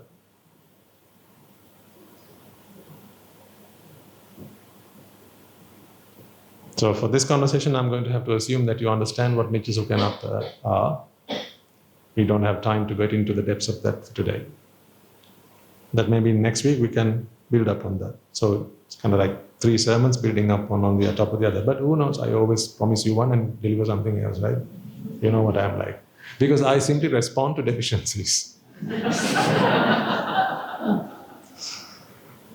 I don't have a script, I don't come precast, right? I just respond to whatever nature wants of me. That's why. Anyway, coming back to the point before we digress. So your relationship then, all these ifs. I love my wife as long as she. I love my husband as long as he. As long as he, as long as she can be in one word is if. Those ifs are these deficiencies. See, I'll tell you one of those ifs which is pretty obvious. You might even laugh at this, but tell me whether it is not true. Your husband loves you as long as you are a woman.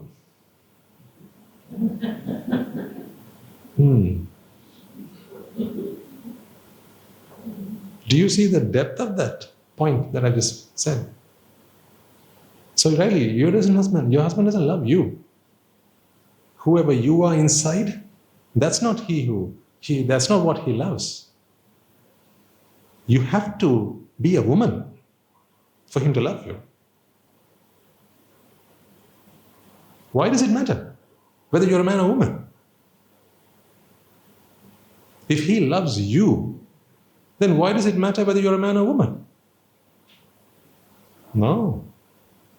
You have to be a woman for that. Then is that not one of those big ifs? What if you had a sex change? I mean, these days we can talk about it because it's done, accepted, socially, right? These things happen, right? So what if when you wanted to get a sex change done or a gender change, and you decided to do it and you didn't consult your husband, you just went and got it done. One fine day he comes home, he's like, who are you? I say, hello, I'm your wife. You say in a male voice.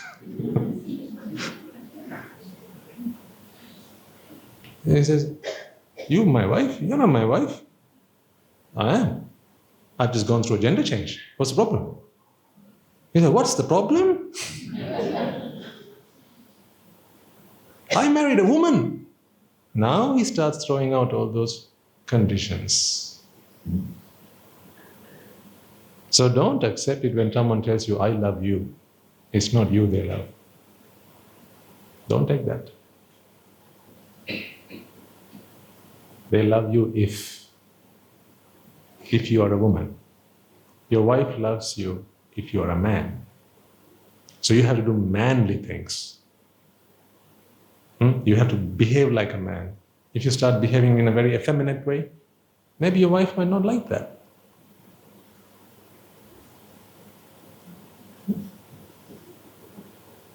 Maybe your wife might not like that. If you start, perhaps one of the things she likes is the way you wear your beard. Maybe you have to have your beard, otherwise she's like, oh, it looks very, not like that. And I want a proper man, like muscular. I need hair on the chest and hair on the face, and maybe. So it's not you they love. That's the point I'm trying to make. So don't be fooled.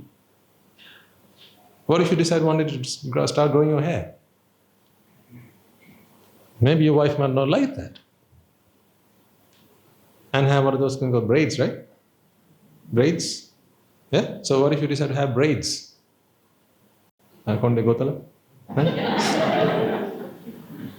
Maybe he might not like that. But you ask her, what's the problem? I'm still your husband. No, I like a man. You don't look like a man anymore.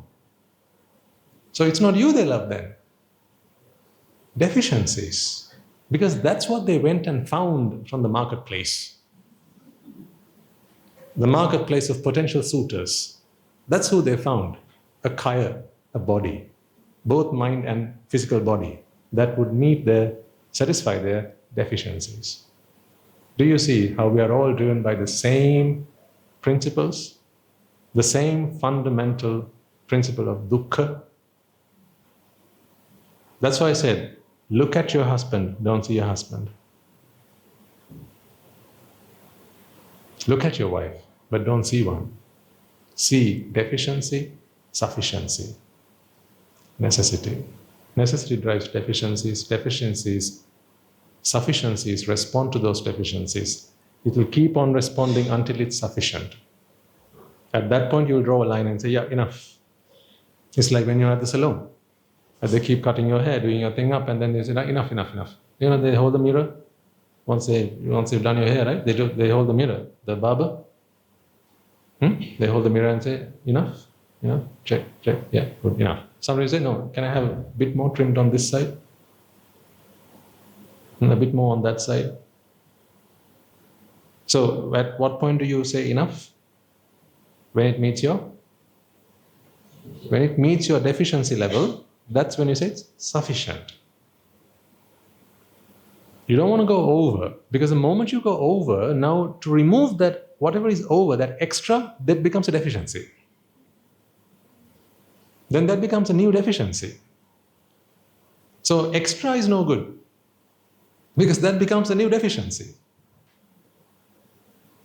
So when you go take your plate and your mother serves you your food, she says, Amma, here, hold it. They serve. No, enough. Too much. Then now what becomes a new deficiency? You have to get some of the food out of your plate. And if she takes out too much, no, a little bit more. And then put a little bit more. Now some of you might have this at home, like there in the living room, you have to serve it in the kitchen and take it, and maybe 2 or 3 times you keep going back and forth until it's right.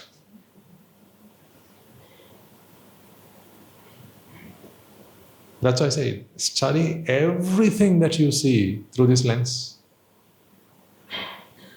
You will be wiser for it. You will begin to realize, in one word, the Buddha encapsulated all of existence. Everything, universally. There's nothing that you cannot encompass with this one word. Everything is encapsulated in this. If it's conditioned, it's here. If it's not conditioned, it's not here. There's only one thing that's not conditioned. What is it? Happiness.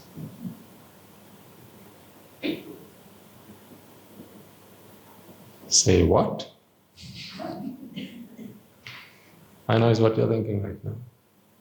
You're like, whoa, hold on, Swaminathan. So all these years of our life, we've been going after things, doing things, going on adventures, getting married, having children, educating ourselves, doing this, that, what, not. Because that was going to bring us happiness. And now you're just saying that the only thing in this world that is unconditioned is happiness? Yes.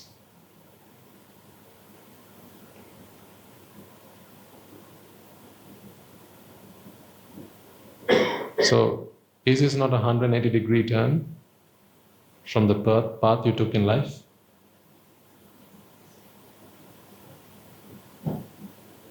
Anya illa bhupanisa, anya Nibbāna gāmini.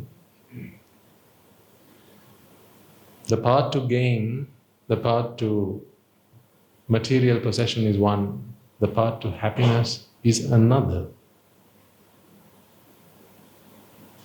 Question all you like why I chose my life and to spend my life as a monk.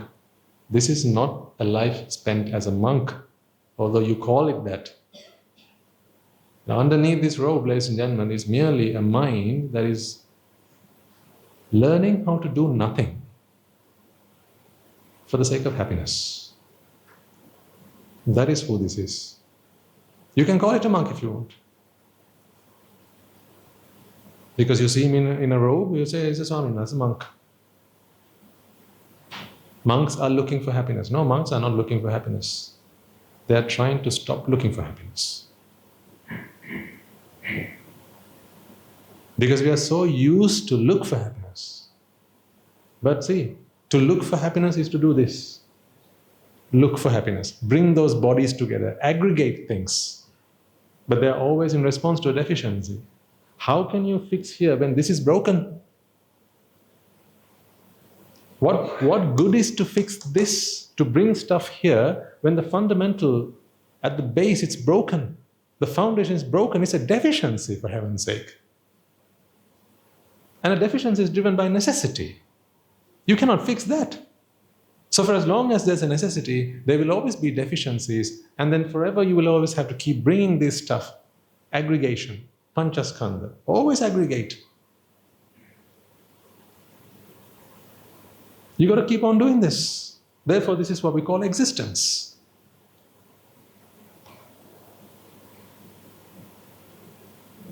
For as long as this body begins to aggregate here, the deficiency is what will require it.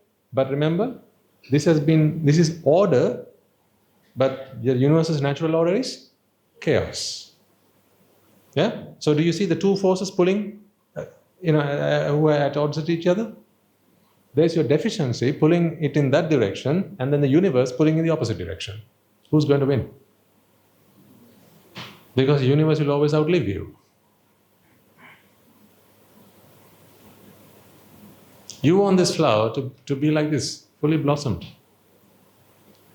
That's why you went for a plastic flower. Right? Because the natural ones, they wither away too soon. So you think you won now. So you think you beat the universe, right? Because you made it and got it done in something artificial, therefore it will last forever. Really? See how much effort you put in? To make something that will live longer than what would normally live in a natural environment, because you want to see this. Because you want to see a fully blossomed flower, and you like these colors and this arrangement, and you don't like how nature has it, that nature will only let you have one of these for a few hours, maybe half a day at most. Right? So you don't like that. Therefore, what did you do? By you, I don't mean you, I mean you.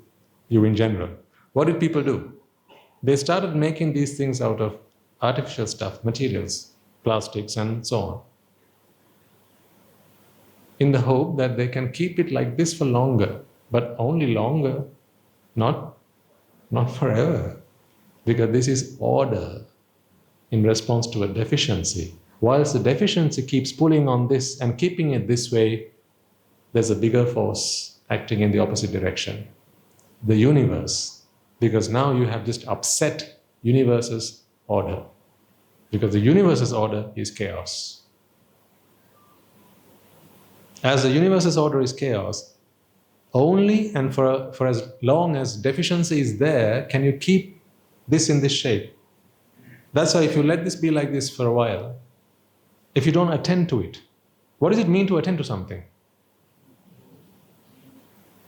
Is to keep shaping something, sustaining something to suffice the deficiency, to furnish the deficiency. That is what it means to attend to something. That's why if you left this unattended for a while, there's a constant tug of the universe taking it back to chaos. That's why when you leave it like this for a while, it will go back to the universe. That's what you have to do with your houses. That's why from the day you built it, it's been a non-stop struggle to keep it like that. Your cars, your relationships, your children, your gardens, your lawns, all of it, your bodies, your hair, your makeup.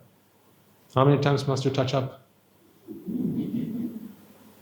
You do it before you leave home for the day, but then soon after you get into work, what do? Before you get out of the car, what do? That's why you carry a little mirror in your bag, right? Your handbag, it comes out. I'm not going to do what you're going to do, but you pout your lips, and then touch up, do all that, check in your mirror, and then, happy with that, get out of the car and go in. But before you go to your next meeting, again. At the end of the day, before you get back home, again. And then if you have to go pop to the shop before you get home, again. Because you never know who you might bump into. Might be your fourth husband. Who knows?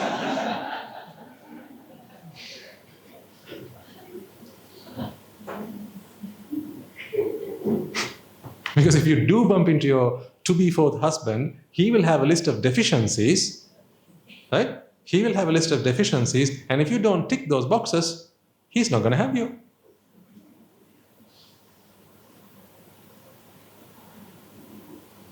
He wants to see you prim and proper, meaning to his order.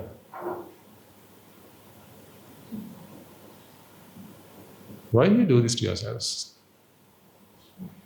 Slaving to other people's desires and wants. Is that the value you give to yourself, honestly? Is that what your parents brought you up for? Just to slave yourself in front of other people's orders and desires and wants and needs?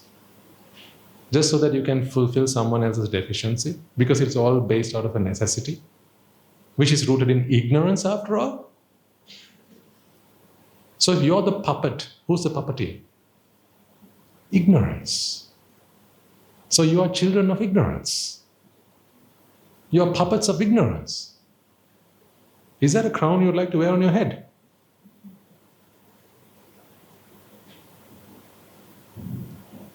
Do you see how you undermined yourselves by choosing not to understand the wisdom that the Buddha shared with you?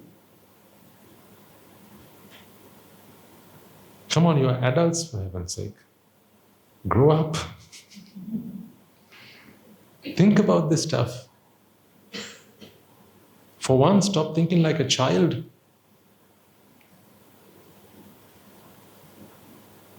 Dig deeper. Look at what's really going on with your life rather than just be fooled by the superficial glamour.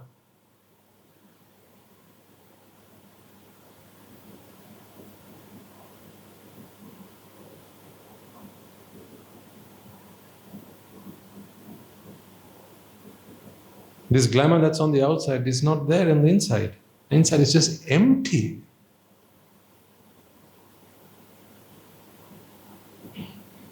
That's why the Buddha says that people who haven't understood the Dhamma are like empty vessels. They're pretty on the outside.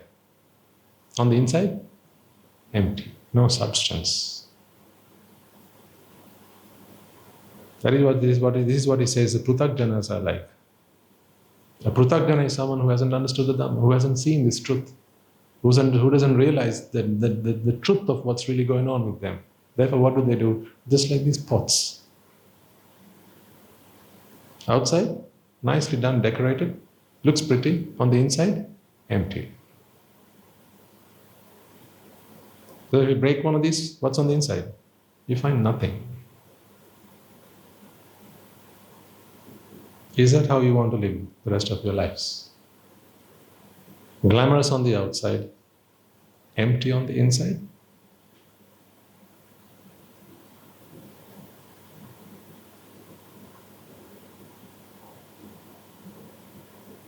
Is it not time to give yourselves more worth, more value than that?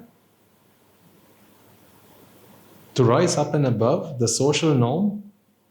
Just because everyone says that this is how you have to live your life, is that how you have to? You earned this life yourselves. No one else gave this to you. This is your merits you are expending as human beings. No one else earned the merits on your behalf. When you run out of this, you run out of this, ladies and gentlemen. No one else can pump in some of their merits to you and say, here, take mine and live another 100 years. Although they say it in the songs, right? Come on. Right? Live for 100 years, and once you're done with that, take my life faculty and you live with the rest of it as well. Jokes. It's nice for a song, nice for a poem, nice for a bit of drama. That's all it is, it's a bit of drama. The truth is, once you've expended your merit, that's it, finished. But you see, as a human being, you still have the faculty to understand this. The moment you have expired your human merits, end of story. That is why you must waste your time at your own peril. You can choose not to come here on Sundays. It's fine. At your own peril. You can choose not to spend your time in the Dhamma. It's fine. At your own peril. Because it is not I who will have to pay the price. I have chosen not to spend my Sundays, but to spend the rest of my life days with the Dhamma. Because I knew that any moment I spent away from the Dhamma, I do at my own peril. And I'm not prepared to do that, because no one is going to suffer the consequences of my wrong decision making, no one else but I. So please wake up to the truth, ladies and gentlemen. Please wake up to the truth. Understand that everything is merely a dukkha.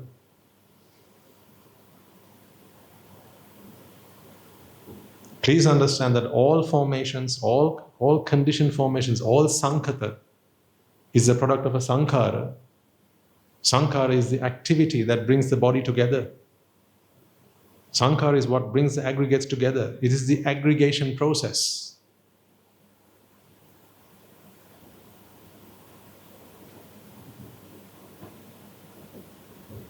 That's why they say, sabbe sankhara anicchati. Sabbe sankhara dukkhati. Sabbe dhamma anattati. See, sankhara is what brings this body together. It is anicca by nature. What that means is, this body will only remain like that for as long as there's a deficiency. There has to be a cause, there has to be a pull, a tug, without which it will not be like that. Anicca. Because this body has no preference to be like this.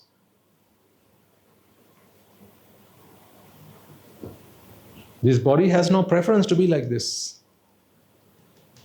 Right? It has no preference. It has no bias to be like this. The only reason it is in this structure is because of this deficiency.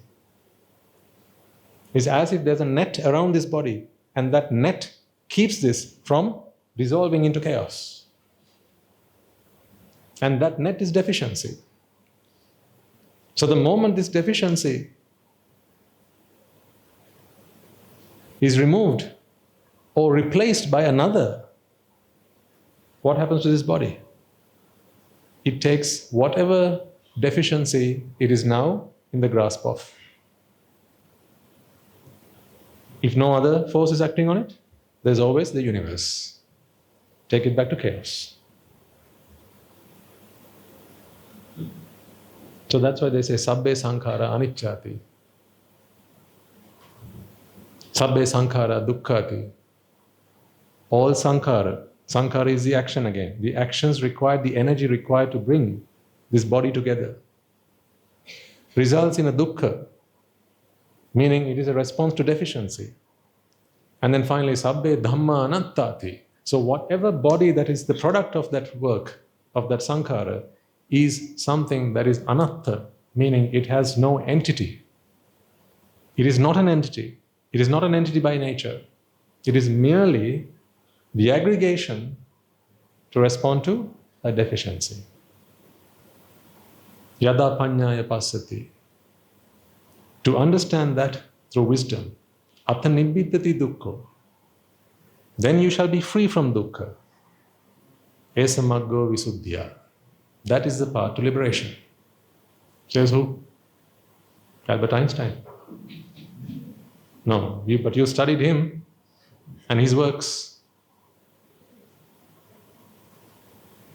Let's be honest, the world has spent far more time studying Albert Einstein and Sir Isaac Newton than the one who said and revealed the ultimate truth and the universal truth. That is why, in my eyes, you stand above all of them.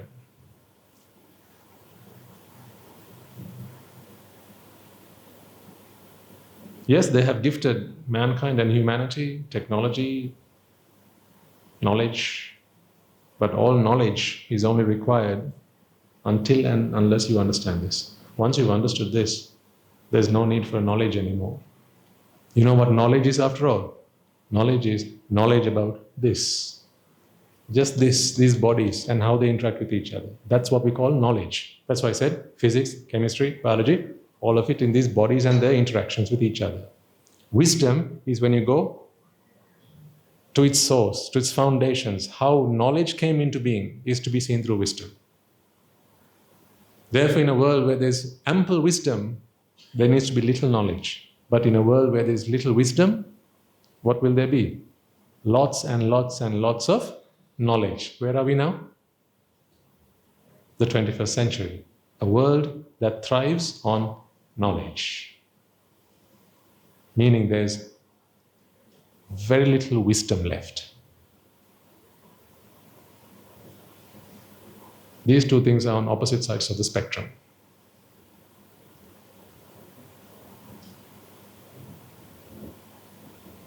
So, have a think about what we've talked about today. Once again, I ask you, spend the next week as well. Don't see your husband. Look at your husband, but don't see him. Look at your wife, but don't see your wife.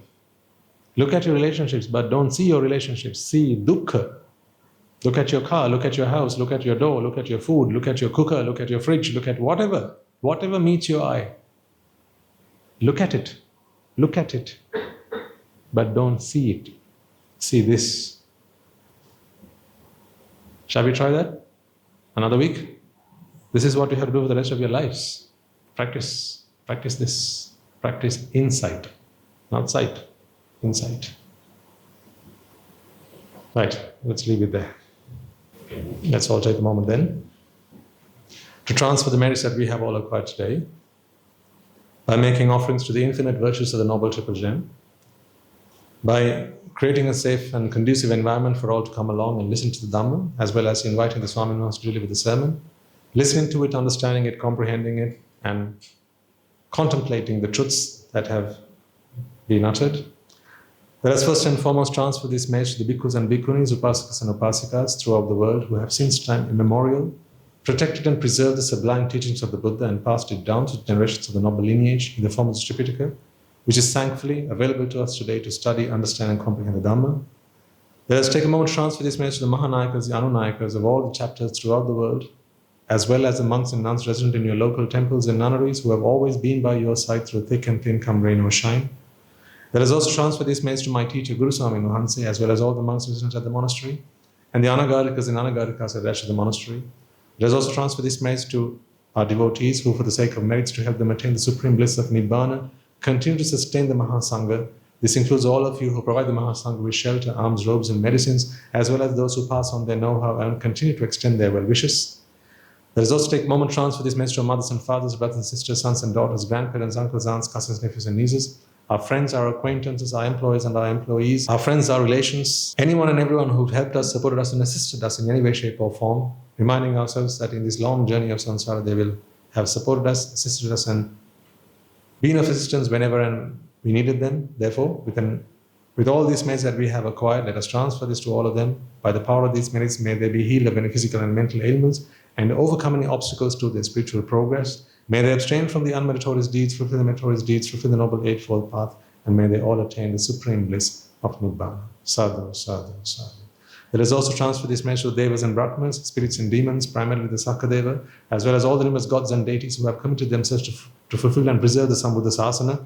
Let us transfer this message to our guardian deities who keep a watchful eye over us and keep us out of harm's way. May they prosper in divine power and wisdom. May they abstain from the unmeritorious deeds, fulfill the meritorious deeds, fulfill the Noble Eightfold Path, and may they all attain the supreme bliss of Nibbāna. Sadhu, sadhu, sadhu. Let us also transfer this message to our forefathers, our ancestors, those who passed away in our name, reminding ourselves that it is in their blood, sweat and tears today we are able to enjoy the comforts of life and practice the path. Let us also transfer this message to members of the armed forces as well as the police force who sacrificed their lives to protect the peace and harmony of our nation, as well as those who lost their lives in the wars, be they friend or foe. Let us also transfer this message to those who have lost their lives to natural disasters and calamities such as tsunamis and earthquakes, landslides, fires, floods, pandemics and so on, reminding ourselves that in this infinitely long journey of samsara, they will all have been mothers and fathers to us, brothers to us, sisters to us, friends to us, and therefore with an abundance of compassion and loving kindness towards all of them and the debt of gratitude that we all owe to them, let us transfer this message to them. By the power of these merits, if any of them have been born in the woeful planes, they redeem themselves and be born in the blissful plane. May by the power of these merits, they abstain from the unmeritorious deeds, fulfill the meritorious deeds, fulfill the Noble Eightfold Path, and may they all attain the supreme bliss of Nibbāna. Sadhu, sadhu, sadhu. And finally, may by the power and blessings of all the merits we have acquired throughout the day, we be able to witness the advent of many hundreds of thousands of arahants on this blessed land. And finally, may you and I, and everyone who's helped make this program a success, become a Rahatan Vahanse or an Arahatteranin Vahanse in this very life itself and in the era of this Sambuddha Sasana itself. Sadhu, sadhu, sadhu. May the blessings of the Noble Triple Gem be with you all. The members of the Mahasangha will transfer their blessings to you. Ragaginnen nidetva, dveshaginnen nidetva,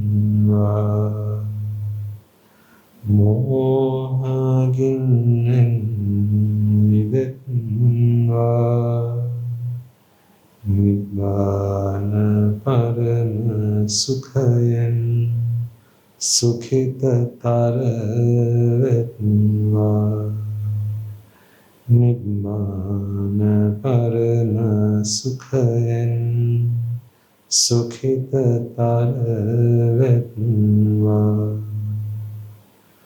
මමද සියලු ලෝක සියලු සත්වයෝ නිබ්බාන පරම සුඛයෙන් සුඛිතතර වෙත්වා නිබ්බාන පරම සුඛයෙන් සුඛිතතර වෙත්වා